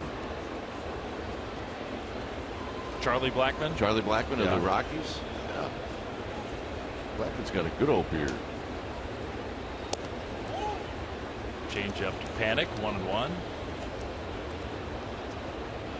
Well, Pence enjoyed the experience. I'm sure you watched the home run derby. And Pence at front and center the whole time, watching every swing. 2-1. And by all rights, he very much could have been involved in it. And we've watched his batting practice. It can be pretty impressive. Yeah. I think he'd be a really good home run derby participant.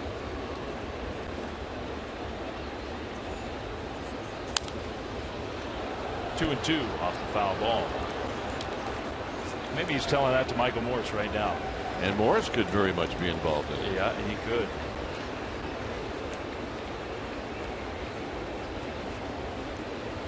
Those two guys can put on a show. Sort of like Giancarlo Stanton and the Marlins did. Panic on the ground into right field, base hit. Well, he was owed that. He had a hit taken away in the third by an excellent play by the shortstop Echeverria. Joe Panic 2 for 4. His at-bats have been pretty good tonight. Well, Joe Panic knows more than anybody how quick this infield is because he plays on the infield. And that ball shot through the infield very quickly.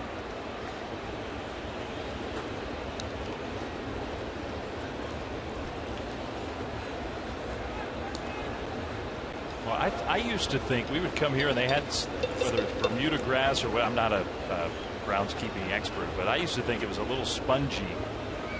And you get some uneven. Right now, you walk down on the infield, I mean, it feels fast and hard and perfect, but not easy for those infielders. Well, as long as the dirt is during the game is kept a little damp, you're going to get true hops for the most part. So you like that. It's those dry infields. That's the reason Candlestick's infield was so tough, especially during day games. They couldn't keep enough water on it because of the wind. It would just dry it up so fast that you just got some wicked hops off of that dirt. Buster Posey, who's had 2 hits, fooled by the breaking ball there, strike 2.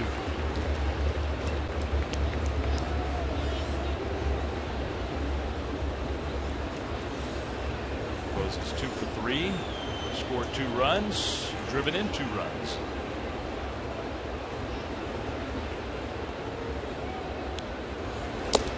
Two and 2. Buster had a week there before the All-Star break where, I mean, no matter how hard he hit the ball, it was going to somebody. Yeah, he talked about it on the plane yesterday. We were all asking. Crawford was there. Buster, Javi Lopez. Sean Dunston was involved in the conversation. 5 for 5 or 1 for 5 with a grand slam. What would you rather have? Posey into right field, another hit for Buster. just reached out and poked that one through the open hole. So he's 3 for 4. And the Giants have first and second, one away for their cleanup hitter, Pablo Sandoval. So what was the answer? Dunston and I went for the 5 for 5. Buster said he was really happy with 1 for 5, but that's a perfect pitch for Buster Posey to poke into right field. A high off-speed pitch away. There it is. The opening is there. Take advantage of it. And I do think, look, we're talking about one of the top hitters in the league, a middle of the order hitter. I think that kind of swing with 2 strikes separates Buster a little bit, and I'm not saying good or bad, from a lot of the other big sluggers we see. Pablo just fouled fairly. Well, you're right. He will take that pitch and take it the other way as opposed to trying to hit it out of the park. Sandoval did hit this out of the park on a high fastball. And he got some backspin, and that was into the bullpen. A 3-run homer for Pablo, the last hitter that the starter Eovaldi faced. In the dirt, 1-1. So although Buster said he 1 for 5 with a slam, he was okay with that, but he did also acknowledge that he did hit the ball 4 other times. He did. It was the greatest 1 for 5 day of all time. And one at bat, I think nobody out, guys on first and third, and he had a line drive right at the shortstop, and then he took the shortstop's glove off. Sandoval to left field, and that one fairly well hit. Yelich is there. Out number 2. Panik and Posey each went about halfway, so they go back. 2-on-2 out for Morse.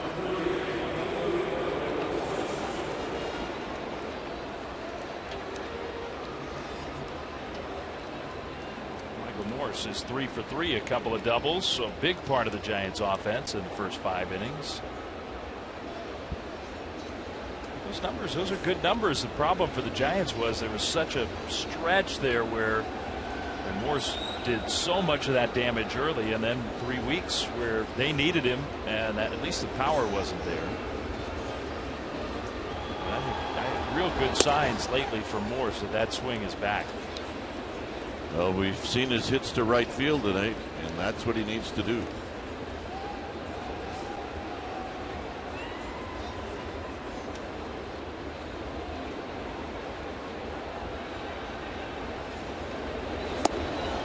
That was low. 95-mile-an-hour fastball. And he's got the Hunter Pence pants now. He does. And it's a pretty good look for him. Above the knee. All the way above the knee. He doesn't pull down the slack quite as far as Pence does. Now Pence does that. He tucks it in above the knee and then kind of pulls down a little extra fabric, just kind of kneecap high.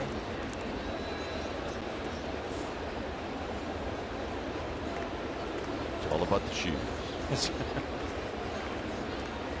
There you go.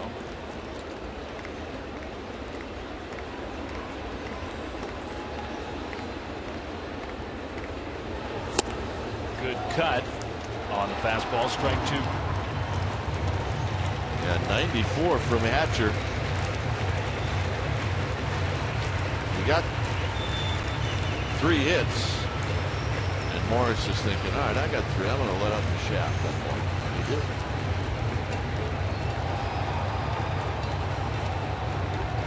Eight hits in the last 2 innings. 13 hits in the game. Not a surprise at all. Giants offense just flying high here in Miami.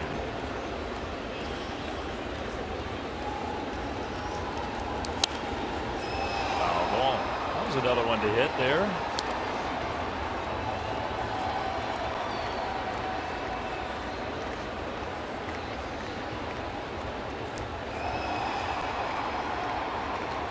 Been a lot of that for Madison Bumgarner tonight. A lot of sitting around and waiting. Let's see, he's 0 for 3 with 3 strikeouts. Probably ticking him off right now. And the foul ball. But look, a pitcher's willing to wait. If the offense is scoring him runs, his team runs, he'll sit there all day. But when it happens over and over and over again, I do think it becomes a challenge to stay loose, stay engaged in the game.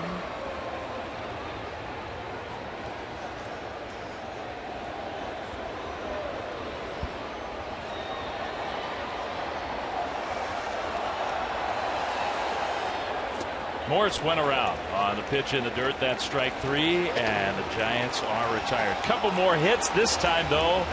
No runs. Bumgarner back to the mound. 9-0 Giants.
Brokers, offering business and personal insurance, employee benefits, and financial services.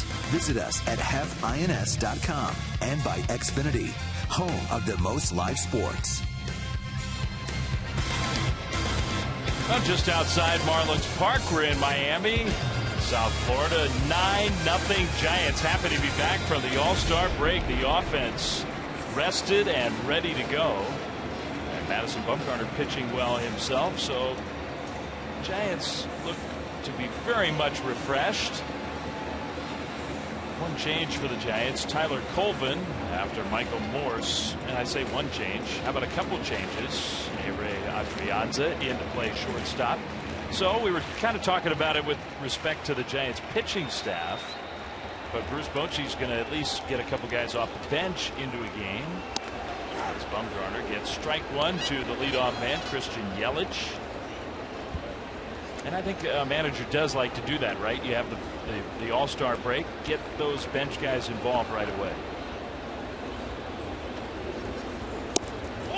Well, you're right. I don't think it has anything to do with getting Crawford any rest. I think it has everything to do with getting Adrianza some playing time. Yeah. And maybe Colvin's going to play tomorrow, so get him out there a couple of innings today. Ball, strike 2. Yeah, it's not. Crawford doesn't need a rest. He does not. And neither does Morse for that matter. But this is where you appreciate a manager that will take care of the bench guys to get them some playing time. And we may see a couple of more guys out there.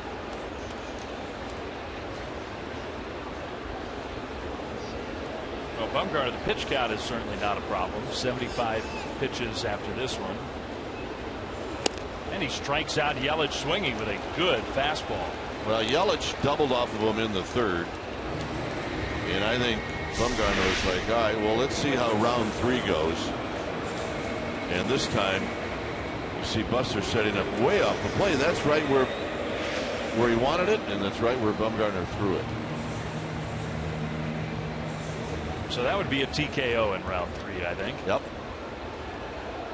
Lucas. Ball 1. Lucas 0 for 2.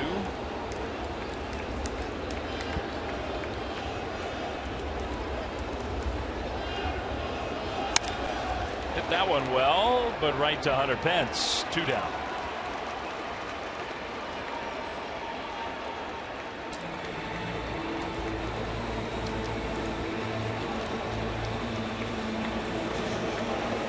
And it's a nice thing as a pitcher when you get to face this guy, a big lead with the bases empty,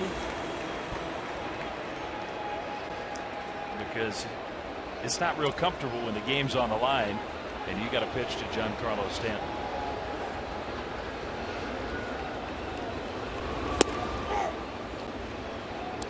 Well, obviously Bumgarner wants to get him out, but he may go at him a little bit different with a 9-run lead. He may chew off a little bit more of the strike zone than he would if it were a close game.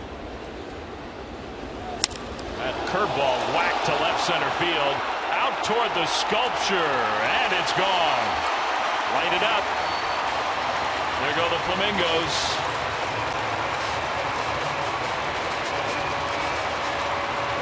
And the Marlins and the Seagulls.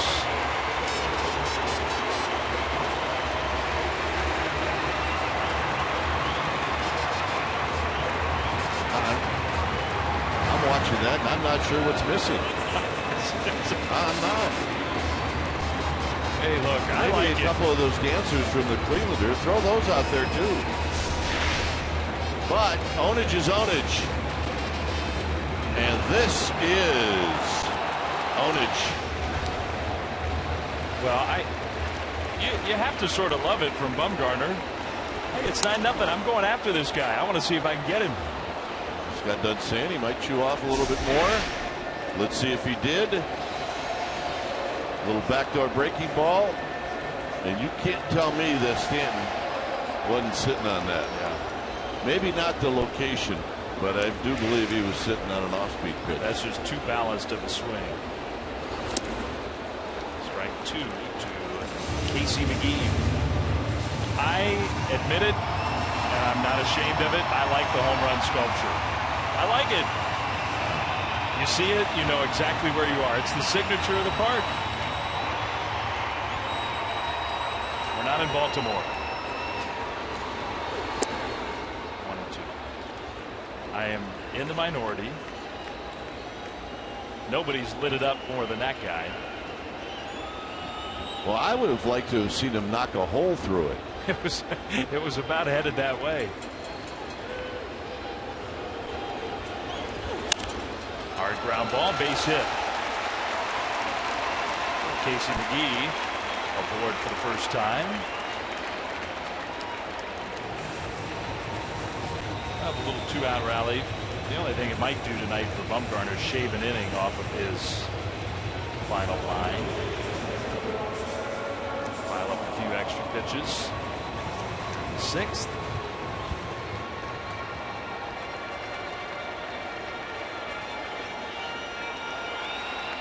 Bruce Bochy, Mark Gardner may be talking about that issue now. Kind of a nice thing. I mean, the Giants missed Dave Righetti, but it's a good security blanket when you have Mark Gardner, who works so closely with Righetti. Here for the series, here for the road trip. McGee forced out. John's coming back to join Kipe on the television side. Yeah, we got to see it work a little bit. Oh, that thing is awesome. Whoa, baby. 9-1.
Toyota Game Summary brought to you by your local Toyota dealer.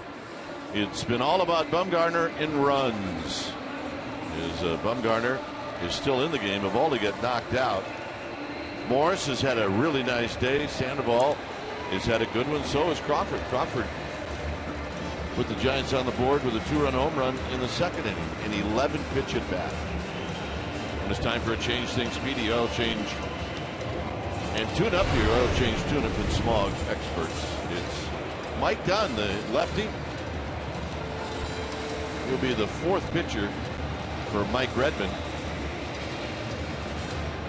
And Dunn, he comes in. He's got a lot of decisions for a reliever. He's 7-5.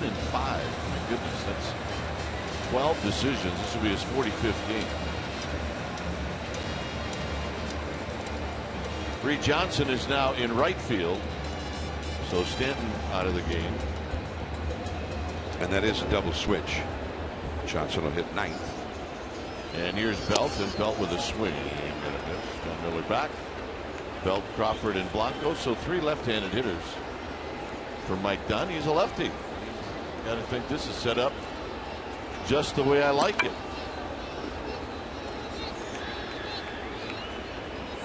And Belt takes high. The Cardinals and Dodgers are underway.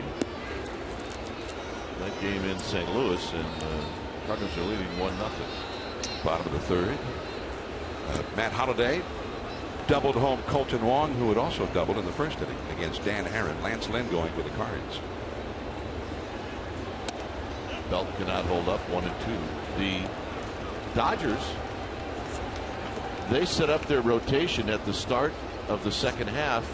They set it up for the Giants series.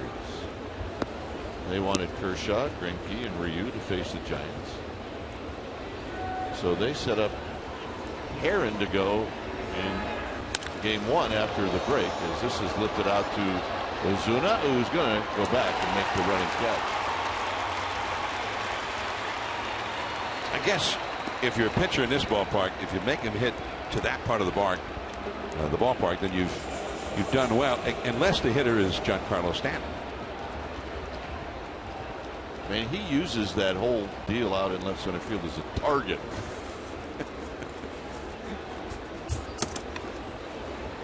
Here's Adrianza batting for the first time.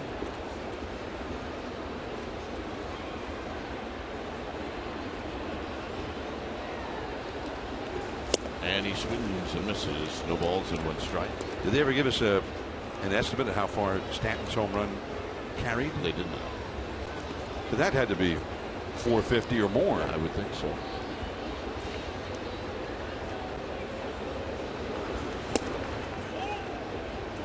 Did you ever hear anything on this side? We never heard anything on the radio side about why Crawford left.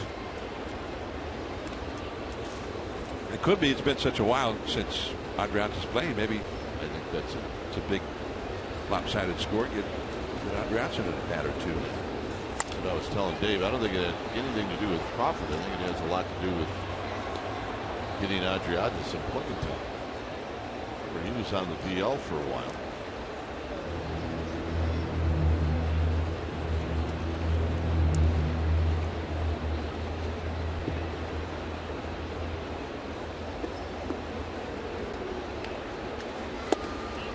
Down low.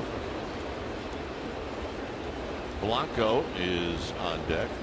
For Blanco, this will be his 4th at bat. And that 4th at bat will come in the 7th inning. Got him on a high fastball up and in at 94. 2 outs, and here's Blanco. Giants have activity in their bullpen. Yusmeiro Petit is warming up. There he is. See, with Dave Urghetti absent, Mark Gardner comes in from the bullpen, and Billy Hayes takes Mark Gardner's spot in that bullpen. Here's Blanco, 1 for 3. He had an infield hit in the 5th inning. Over Tim Flannery and then into the stands and out again. I think I asked Bochy before the game about the Dodgers setting up their rotation, which you have to set up right now to set it up for the Giants series next weekend. And Bochy just said, well, we set up the rotation to start this part, what we think is the long-range best thing for the ball club. We're not going to set it up right now for a series that's, what, 10 days away yet. Blanco into the gap. And Reed Johnson's going to run it down in the inning. Nice at bat. Bottom of the 7th coming up. We'll see if Bumgarner comes out. It's 9-1 Giants.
The Giants with a 9-1 lead. When it's time for a change, think speedy. Oil change and tune up here. Oil change, tune up, and smog experts. It is going to be Yasmani Petit. He's going to come in. See his numbers. Not all of those numbers are in relief. Petit has started 5 games for the Giants. Also coming in is Hector Sanchez. He will do the catching. So Buster Posey will watch the rest of this one as Jeff Baker will stand up. Baker 1 for 2. He singled in the 2nd. Bumgarner struck him out on the 4th. Bumgarner ended up with 2 strikeouts to make that 2 walks and 7 strikeouts. Is Baker with a healthy rip? This change, by the way, the new battery is also a double switch. So Sanchez will be in the 9th spot, and he'll lead off the 8th inning for the Giants. And the Petit will go in the number 3 spot for Buster had been. And the pitch is high to Baker. So Buster sitting in the dugout with Dave Greshner. 3-hit night for Buster. A couple of RBIs.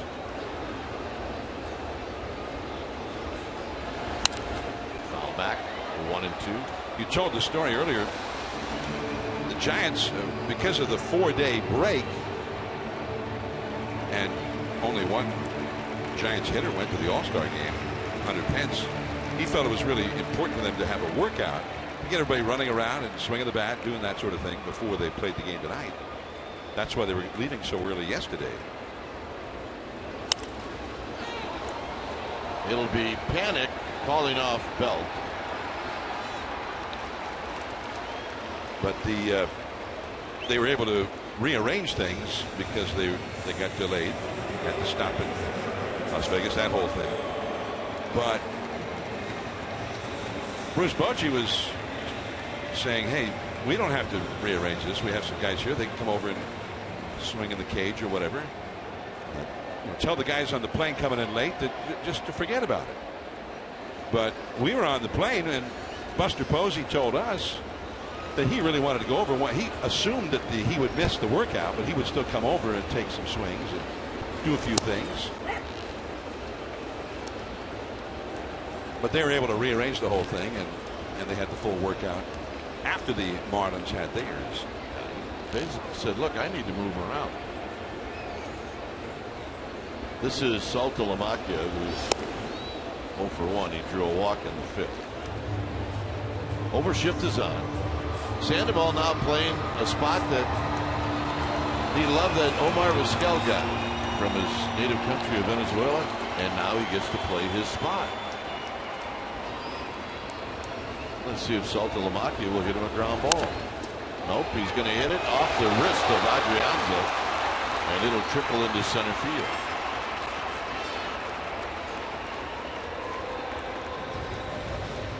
Well, the Giants and Dodgers will play when the Giants get home. Orange Friday on the 25th. The Saturday is the 6:05 start. And then, as John mentioned earlier, the Sunday game, you're going to have tickets and it's going to say 105. Cross that number off. It's going to be 5:05. So the Giants and Dodgers, tickets are available for all Dodger games. Visit sfgiants.com/tickets. So a base hit for Saltalamacchia, and here's Echeverria. So they almost had the defense there to take a hit away from They had the guys in the right spot. They just didn't need Saltalamacchia to hit the ball that hard.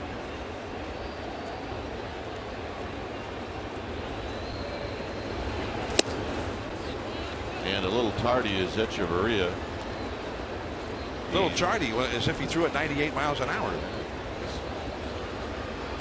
think he was maybe looking for an off-speed pitch and swung at the fastball anyway.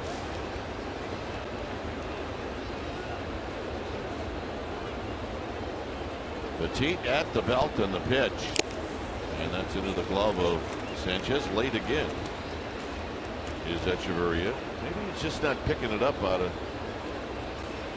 the arm, the hand of Yasmero Petit. Yeah, Petit threw that one 91 miles an hour. Had a little more speed on it. As Lopez now warming up in the bullpen.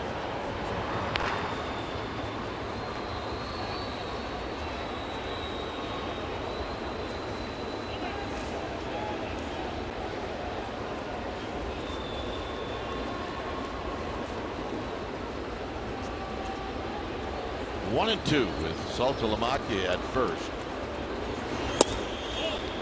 And very tight and close. It's 2-2. I saw Javier Lopez in the plane yesterday. It's the first time I'd seen him since last weekend. And I was quick to ask him what the next pool was going to be. As he put together that World Cup soccer pool in the clubhouse. And I thought that was just great the way that ran. There's a pitch in the dirt, and Echeverria swings at it, and he's retired. Well, he said that you and Dave won the pool, and he said you're invited into the next one. He said the next pool to buy in is $4,000. Well, hey, before I might have had to decline. Now Dave and I are that's fine for us. Dave's 3,500 in, and you're 500. It's perfect. So here's Johnson. Remember, Johnson came in on the double switch.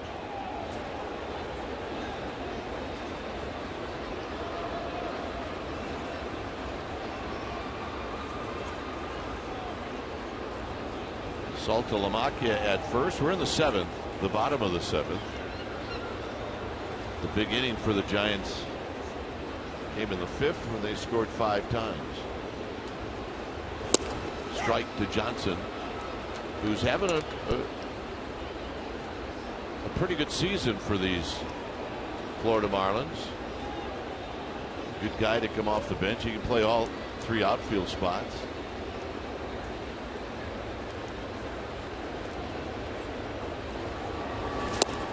Got a breaking ball, and it's now 0-2. The stuff is pretty sharp tonight.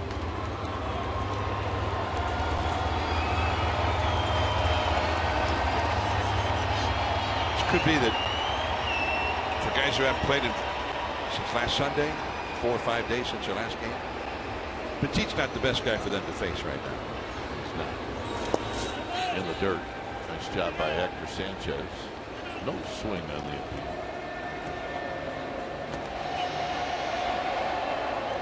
Yeah, Dave and I won that World Cup pool, and we were so sad we were not able to invite you out to dinner because we got in so late last night. Night games tonight and tomorrow. We fly after the game on Sunday. All those night games in Philly, just one of those things. Down the right field line and out of play. Well, what was the restaurant here that the guys took advantage of Lee Hammer when he hit? I don't even remember that. That must have been a trip I wasn't on if Lee paid. Yeah. Well, that's true. Everybody usually pays but Lee. High to Johnson on a high breaking ball, 2-2. Outfield, both Colvin and Blanco shading Johnson to hit the ball to right field. 2 balls, 2 strikes. Foul back. Yeah, well, the meal here is the Cuban, and this is what they're doing, the finishing touches on this Cuban. That's not that guy's first Cuban, is it? Nope, nor is that his second.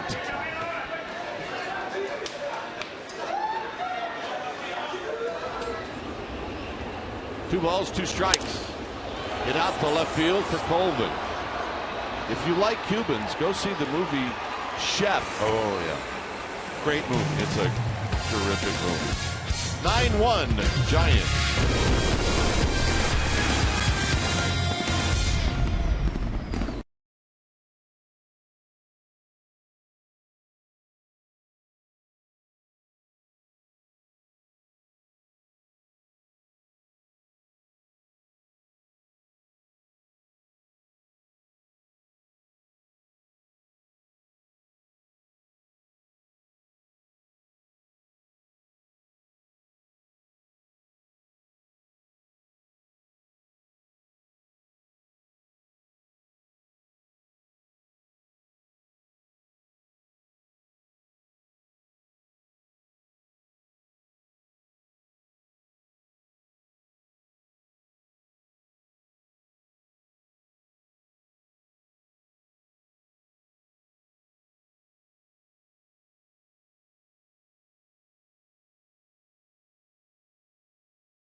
On this date in 1970, and it's Russ Hodges with the call.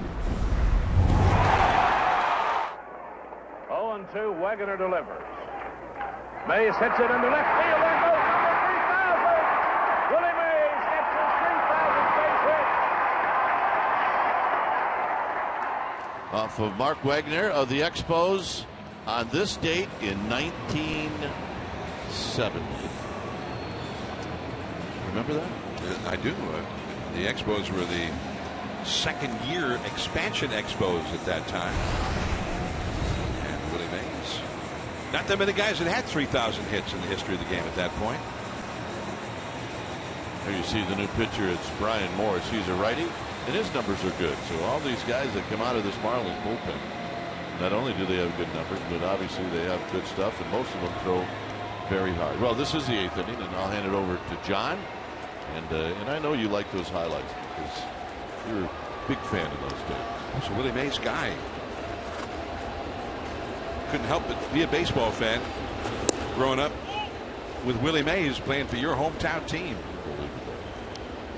Hector Sanchez facing Morris. Morris was acquired from the Pirates back on June the 1st. And this is sort of a new kind of a thing these last couple of years, this kind of a trade. It's back to the screen. 1 ball, 1 strike. You know what the Marlins gave up to the Pirates to get Brian Morris? Their competitive balance round pick. Yeah, a slot. Which was the 39th pick in this year's draft that they just had just a little while ago. And that's a little bit too high with the cutter. The count is 2-1 to Sanchez, up for the first time, hitting only 200. He really was one of the Giants hitters who finished up the pre-All-Star portion of the schedule in a slump. And it's 2-2. Well, he does have a little bit of an uppercut, and I think that uppercut got bigger. And the bigger it got, the more swing and misses he had. But you got to give the guy credit for the number of bats. He's got a lot of RBIs. 27 runs batted in. He's only had 30 hits. It's back out of play. And his average, it's only 200, but it's much better with runners in scoring position. So he, for a long while, was a very reliable RBI man for the Giants in the first half. But everything sort of slowed down for him the last 3-4 weeks before the break. 2-2. And he just could not figure out the stuff being thrown by Brian Morris. 1 out, and Hunter Pence will come up. By the way, that 3,000 hit by Willie Mays, if you go to the Hall of Fame up in Cooperstown, and you can check out Mike Kruko's scorecard from Tim Lincecum's most recent no-hitter. But also, there's a Giants display, a Willie Mays display upstairs. And they had, I saw Willie's bat that he got the 3,000 hit with, the baseball that he hit for the single, and his shoes that he was wearing. To commemorate that great moment and the great, brilliant career of Willie Mays as Hunter Pence is quickly retired. Pence, who had a walk and a double in this game and 2 runs scored, is officially now 1 hit, 4 at bats. Panic will come up. Panic's had 2 hits. 9-1. The Giants ahead here in the 8th inning. But they sort of commemorate great events in baseball history there at the Hall of Fame. Well, they haven't called yet about my home run stuff, but I'm sure Jeff Idelson. I know he's got my number. Well, now that would. Your bobblehead should be out there. This new bobblehead of you, because that commemorates the home run. Of course.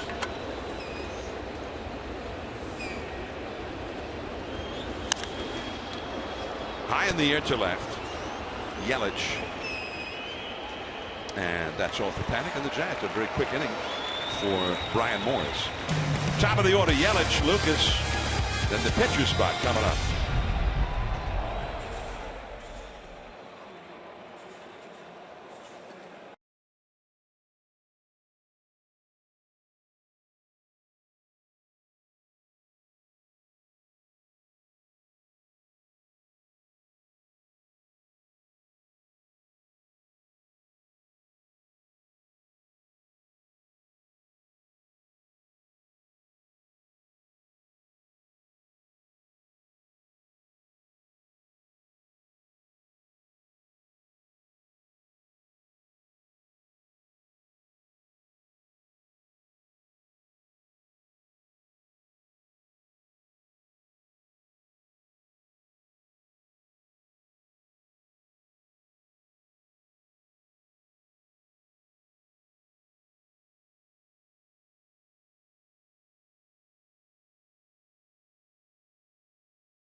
of the career of our friend, legendary Lon Simmons, as the voice of the Giants, A's, and 49ers. Lon called some of the greatest moments in Bay Area sports history. And I'll be part of it. So will Mike, John, of course, Ken Korach, Ray Fosse, Dennis Eckersley, Ted Robinson, all will be involved in this celebration. So check it out. Javier Lopez is the new pitcher for the Giants. Christian Yelich, the left-handed hitter, leads off against him. And that's a called strike. The Marlins have Cishek, the closer, getting ready in their bullpen. Here he is. Steve Cishek. Ed Lucas is on deck here for the Marlins. Caught the call on the slider on the outside. Strike two. And so far, a good strike zone for Javier Lopez, who keeps everything down.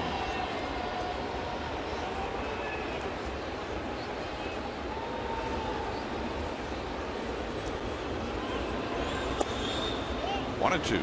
The official paid crowd, 23,017. Doesn't look like it. So a lot of no-shows here tonight. Over the Giants dugout. 1 ball, 2 strikes to Yelich, who's had 1 hit in 3 at-bats. He doubled back in the 3rd.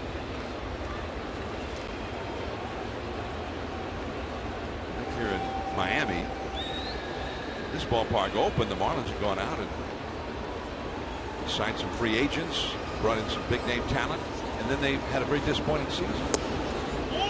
Now it's 2-2. And before that season was even over, they started dismantling it a little bit, and in the offseason they dismantled it big time. And Jeffrey Loria, the owner of the ball club, said, well, the team was not good, so we're going to get rid of all these guys who were not doing well. Just got a piece of that one to foul it. 2-2. And people here were very upset. And because this ballpark really, most of the expense of it was borne by the taxpayers here locally. So the Marlins, as they've done many times in their history, their idea of rebuilding is not plugging a couple of holes, areas that seem to be lacking, but rather just get rid of all the big name talent and start over with a bunch of young prospects. But they have, even though the Marlins started this year playing well, looked like a lot of those young guys that were already starting to produce in the big leagues. The fans don't seem to be quite as convinced. Adrianza at shortstop. And Yelich is gone. Yelich got up that time very quickly. 1 away. Well, I think the fans, you know, they don't know what to believe. Oh, okay, so now you're going to show us some young guys and you're going to develop them. But then what are you going to do when they're good? Because they've seen that happen more than once and more than twice. And then what are you going to do with our man Stanton? Because Stanton, although Stanton really was into the team the way they were playing earlier this year, likes the group. He saw, hey, this team could be good. There's ball 1 to Ed Lucas, and Jeff Mathis, one of the catchers here, has come out on deck with a pitcher due up next in Stanton's spot. Stanton was taken out of the game. The blowout in progress. That's a called strike. It's 1-1. And I think there have been moves here that have really hurt this franchise. Going all the way back to 1997, they won the World Series, and the owner at that time, Wayne Huizenga, immediately started dismantling the team and said that he would. It was on the Today Show the day after they won the World Series. Say, oh yeah, we're going to dismantle it the sooner the better. And it's been difficult to try and win these fans back ever since. 1 ball, 2 strikes to Lucas, who is 0 for 3 in the game. Giants ahead 9-1. Now it's 2-2. In the midst of all of this, came into the league in '93, won 2 world championships. And they still have never had a season where they finished in first place. Never won a division title yet, but they won 2 World Series. Base hit. So Lucas gets his first hit of the game. And now Jeff Mathis will come up as the pinch hitter for Brian Morris, the pitcher. Both times that the Marlins won world championships, they had to go through the Giants to do it. And did. Bruce Bochy's going out with the right-handed hitter coming up. Giants have a right-hander up in their bullpen. Looks like Juan Gutierrez is going to be brought in. There he is. When it's time for a change, think Speedy. Oil change and tune up. Your oil change tune up in Smog Experts. We'll be back.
At the top of the hour at 4 o'clock.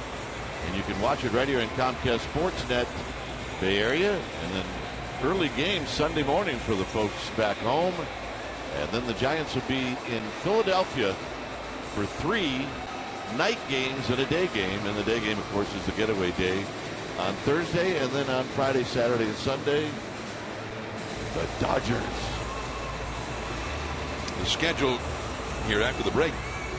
Difficult schedule for the Giants. This road trip is the start of a long stretch of road games for the Giants. They've got the 7 games here, as you see Gutierrez and his numbers for the year.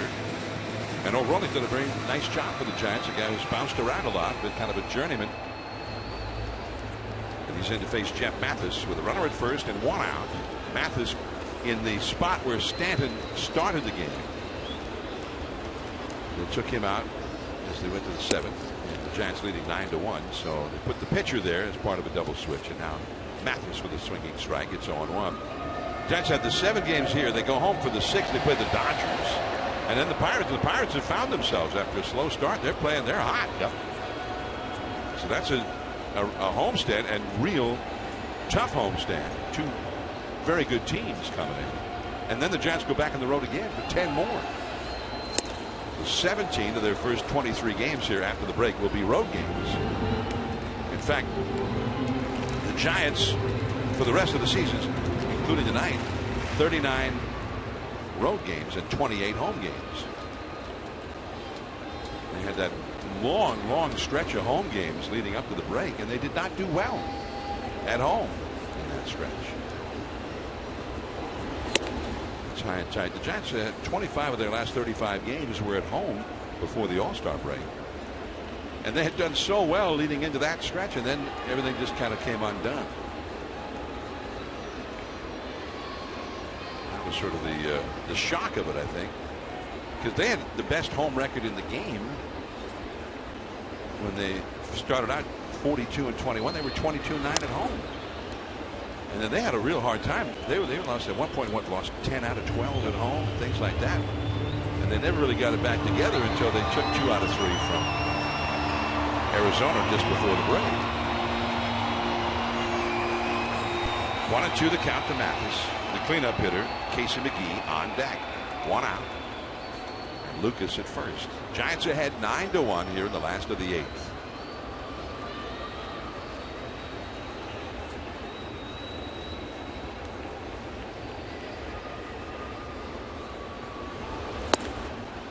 Now it's 2-2. And I think the Giants kind of made a statement. Bruce Bochy didn't put it this way. Bumgarner starting tonight. Bumgarner ends up starting 2 consecutive games for the Giants. Last Sunday, then the All-Star break, then he starts the next game after that. And that's not really the way most teams do it nowadays. They give their starters, their top starters, a little extra days of rest. It was as if to say, we want Bumgarner to start as often as possible here down the stretch. 3-2.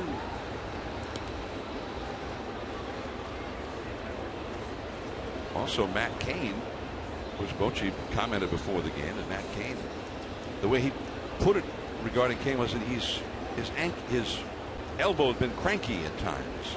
Cranky in the first half.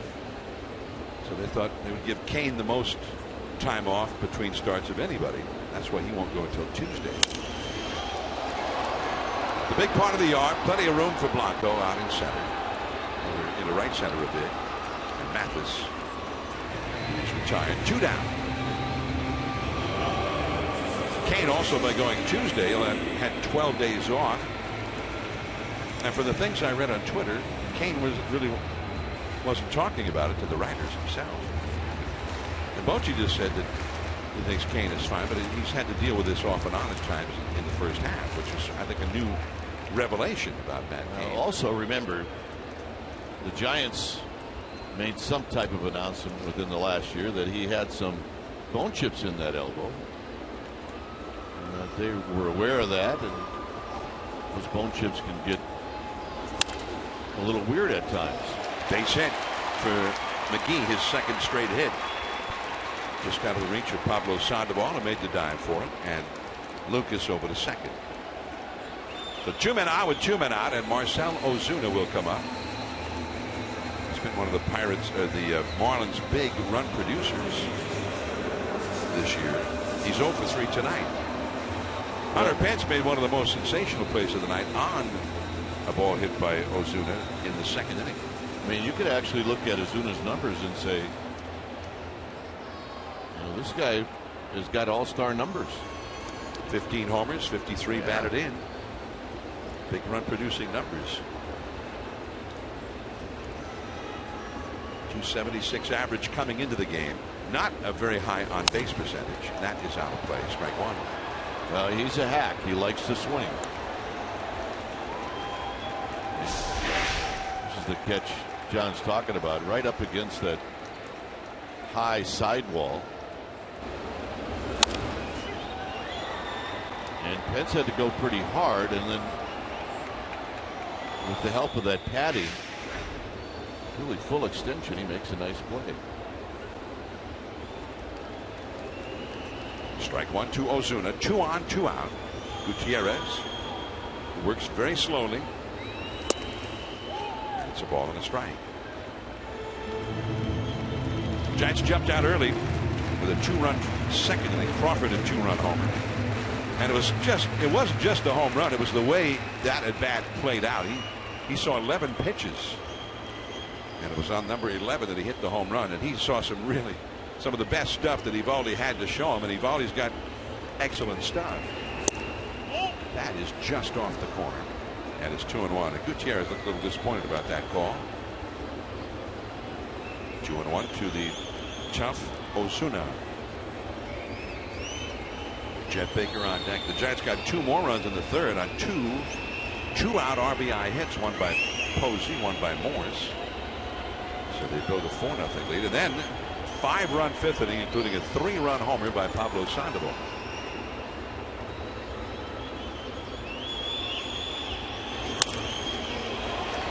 Adrianza gets 1, and the inning is over. Nicely done by Adrianza on a hard hit ball. 9th inning coming up. 9-1 Giants.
NBA fan photo.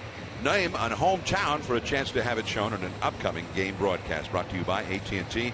This is Gabe from Concord in Peru with his Giants gear being shown very proudly up at the ancient ruins of Machu Picchu. And I always thought it would be a great place to put a ball club. Yeah, or a Giants dugout store. 9-1, the Giants are leading as we go to the 9th inning. And the Marlins, as Dwayne Kuiper comes back for the play-by-play, go to their closer with the 4-day hiatus for all of baseball, and except for the All-Stars, has not pitched for a while, so he's in to just try to get his groove back. You see Shaq as he looks in to face Joaquin Arias, who gets an at-bat. And Arias on one pitch will bounce this one to Lucas. And Arias is retired. Arias was pitch hitting for Gutierrez. The pitcher had been put into Buster Posey's spot in a double switch back in the 7th inning. Big night for Pablo. Pablo, a single in the 3rd inning and then a 3-run home run in the 5th. His 12th. Now 2 behind Michael Morris. Pitch, and it's a called strike. Matt Holliday has just hit a 2-run home run for the Cardinals, and they lead the Dodgers 3-0 that game in the 5th inning.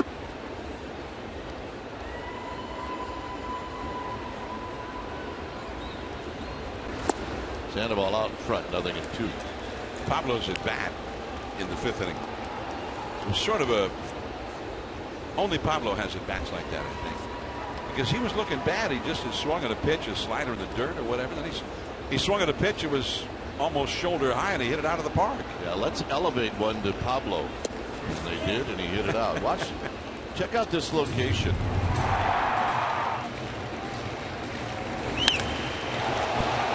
And right where Saltalamacchia wanted it, maybe even a little higher than where Saltalamacchia wanted it. You know, when you watch that home run derby Monday, and they were replaying it on the MLB network, right, and we saw it on the plane yesterday, it seemed like most of the guys, if the pitch was up at the belt, and a lot of times up above the belt, those are the ones that they really crushed. And that was batting practice speed and whatnot. I even think, John, that those home run derby rounds, I even think it's below batting practice speed. So they see harder stuff when they're actually having batting practice. Absolutely. I think there's a lot of heat on those batting practice pitchers. There is. Sure. The home run derby.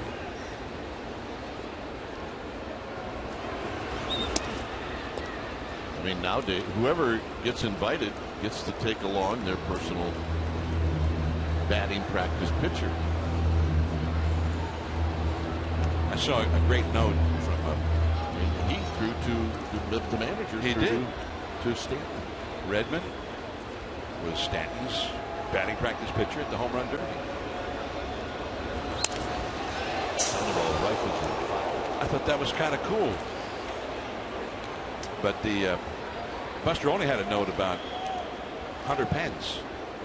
That Pence was there in all his gear, showed up for the batting practice before, and then sat for the entire home run derby. Even a lot of guys who'd been in the derby, a lot of other guys had left long before it was over, but not Hunter Pence. And that one got Saltalamacchia, and it got him good. And he is in some pain right at home plate. Sean Cunningham is the head trainer for the Marlins.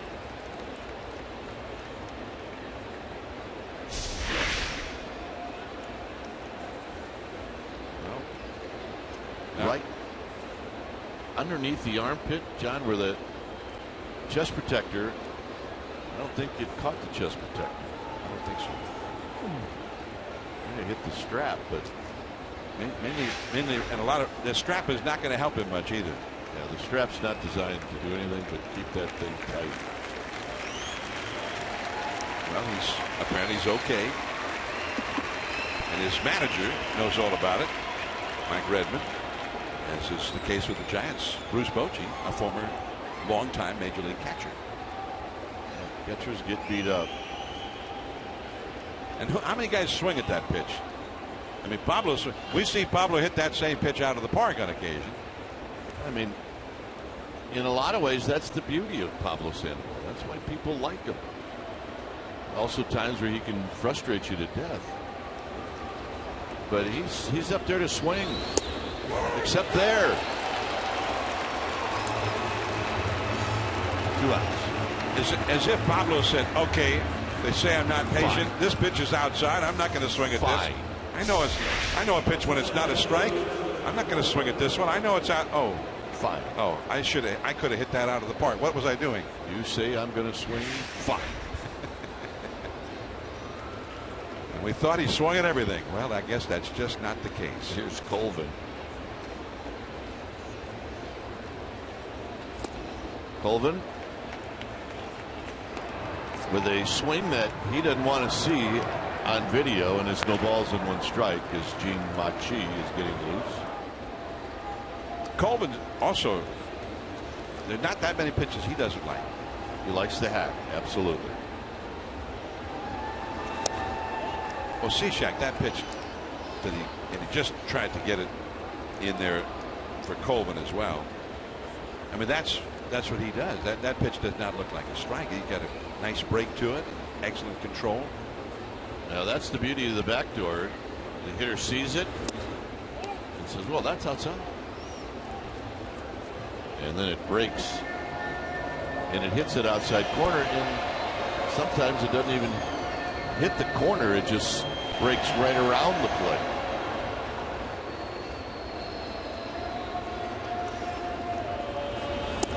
And that's low. It's 3-1 to Tyler Colvin, who may see some action. We saw Bruce Bochy start Tyler Colvin in that series against the Diamondbacks in center field. And that's ball 4.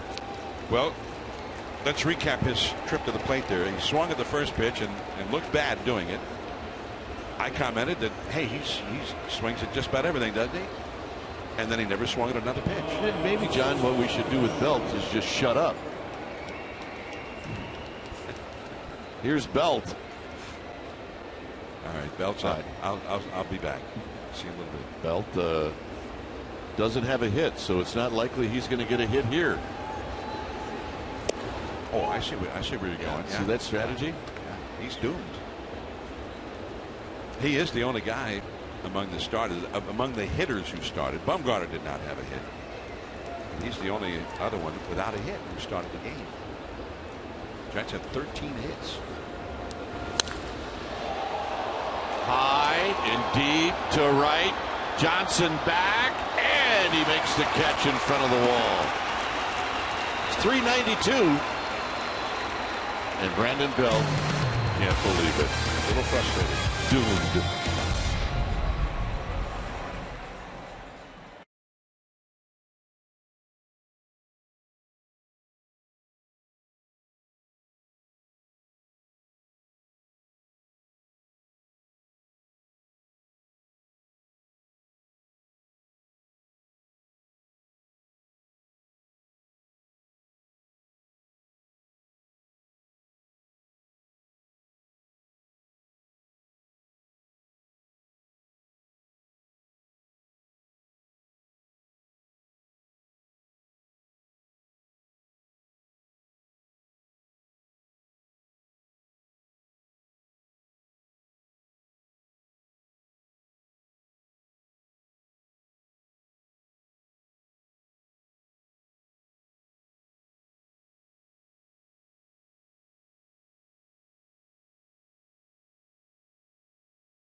Honda player of the game. And we're going to go with Madison Bumgarner, who had never beaten the Marlins before. We don't have a final just yet, but the Giants are looking pretty good in this one. And Bumgarner was fabulous. He struck out 7. He allowed 1 run, and that was a home run to Giancarlo Stanton. And he was fabulous. So Bumgarner has got a shot to pick up his 11th win, and he's our Honda player of the game. So Gene Machi now is the new pitcher. Machi had a terrific first half. He fell off just a little bit, but overall, if you look at his numbers, very impressive. This will be his 42nd appearance. He's 5-0 with a 1.64 ERA, and he will try to close this game out.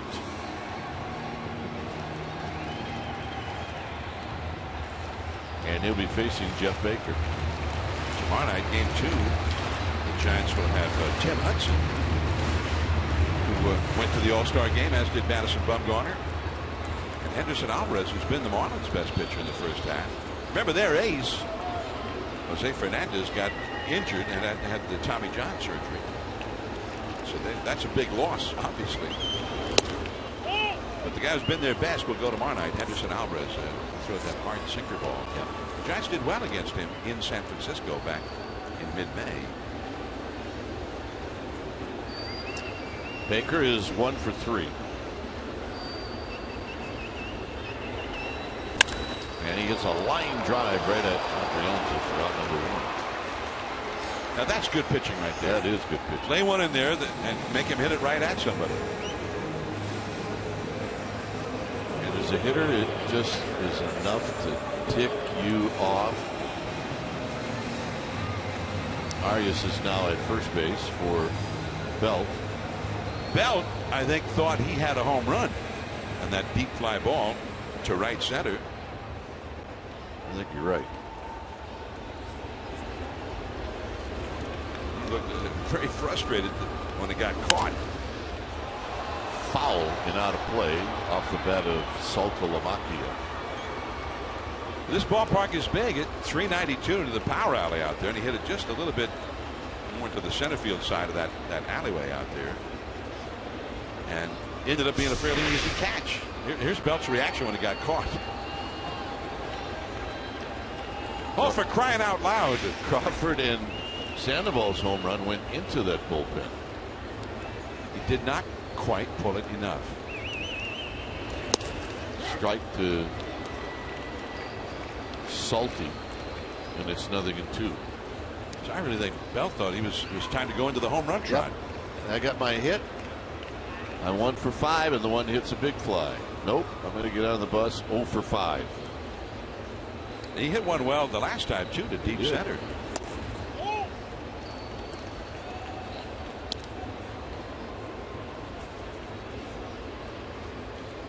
Giants really have the shift on, and that's the big time Barry Bonds kind of a shift for Saltalamacchia. Pablo's over at short.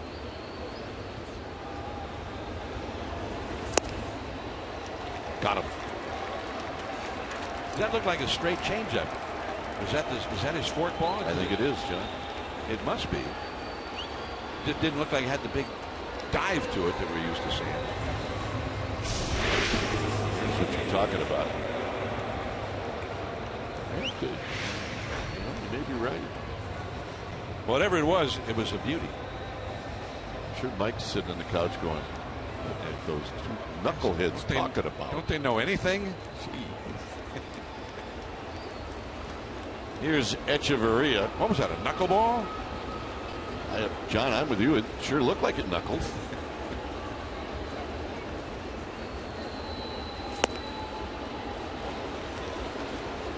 There it is again. Screwball that he's throwing is awesome. You know, last Sunday the New York Times had a big article about the screwball, and they thought that when the season started, there was only one guy in the game in the big leagues who actually threw a screwball. Former White Sox lefty who's with the Angels now. And Juan Marichal had a great screwball. There are a lot of guys who used to have the screwball. Fernando Valenzuela had one of the best. And the writer kind of was wondering, well, why doesn't anybody throw it anymore? Here's the 1-1 to Echeverria, and Adrianza is going to throw him out, and that's the ball game. So game 1 of the series goes to the Giants, John, and Bruce Bochy doesn't get many of them, but he got a laugher. And Bumgarner did not even have a hit in this game, and they still scored 9 runs. And for the Giants,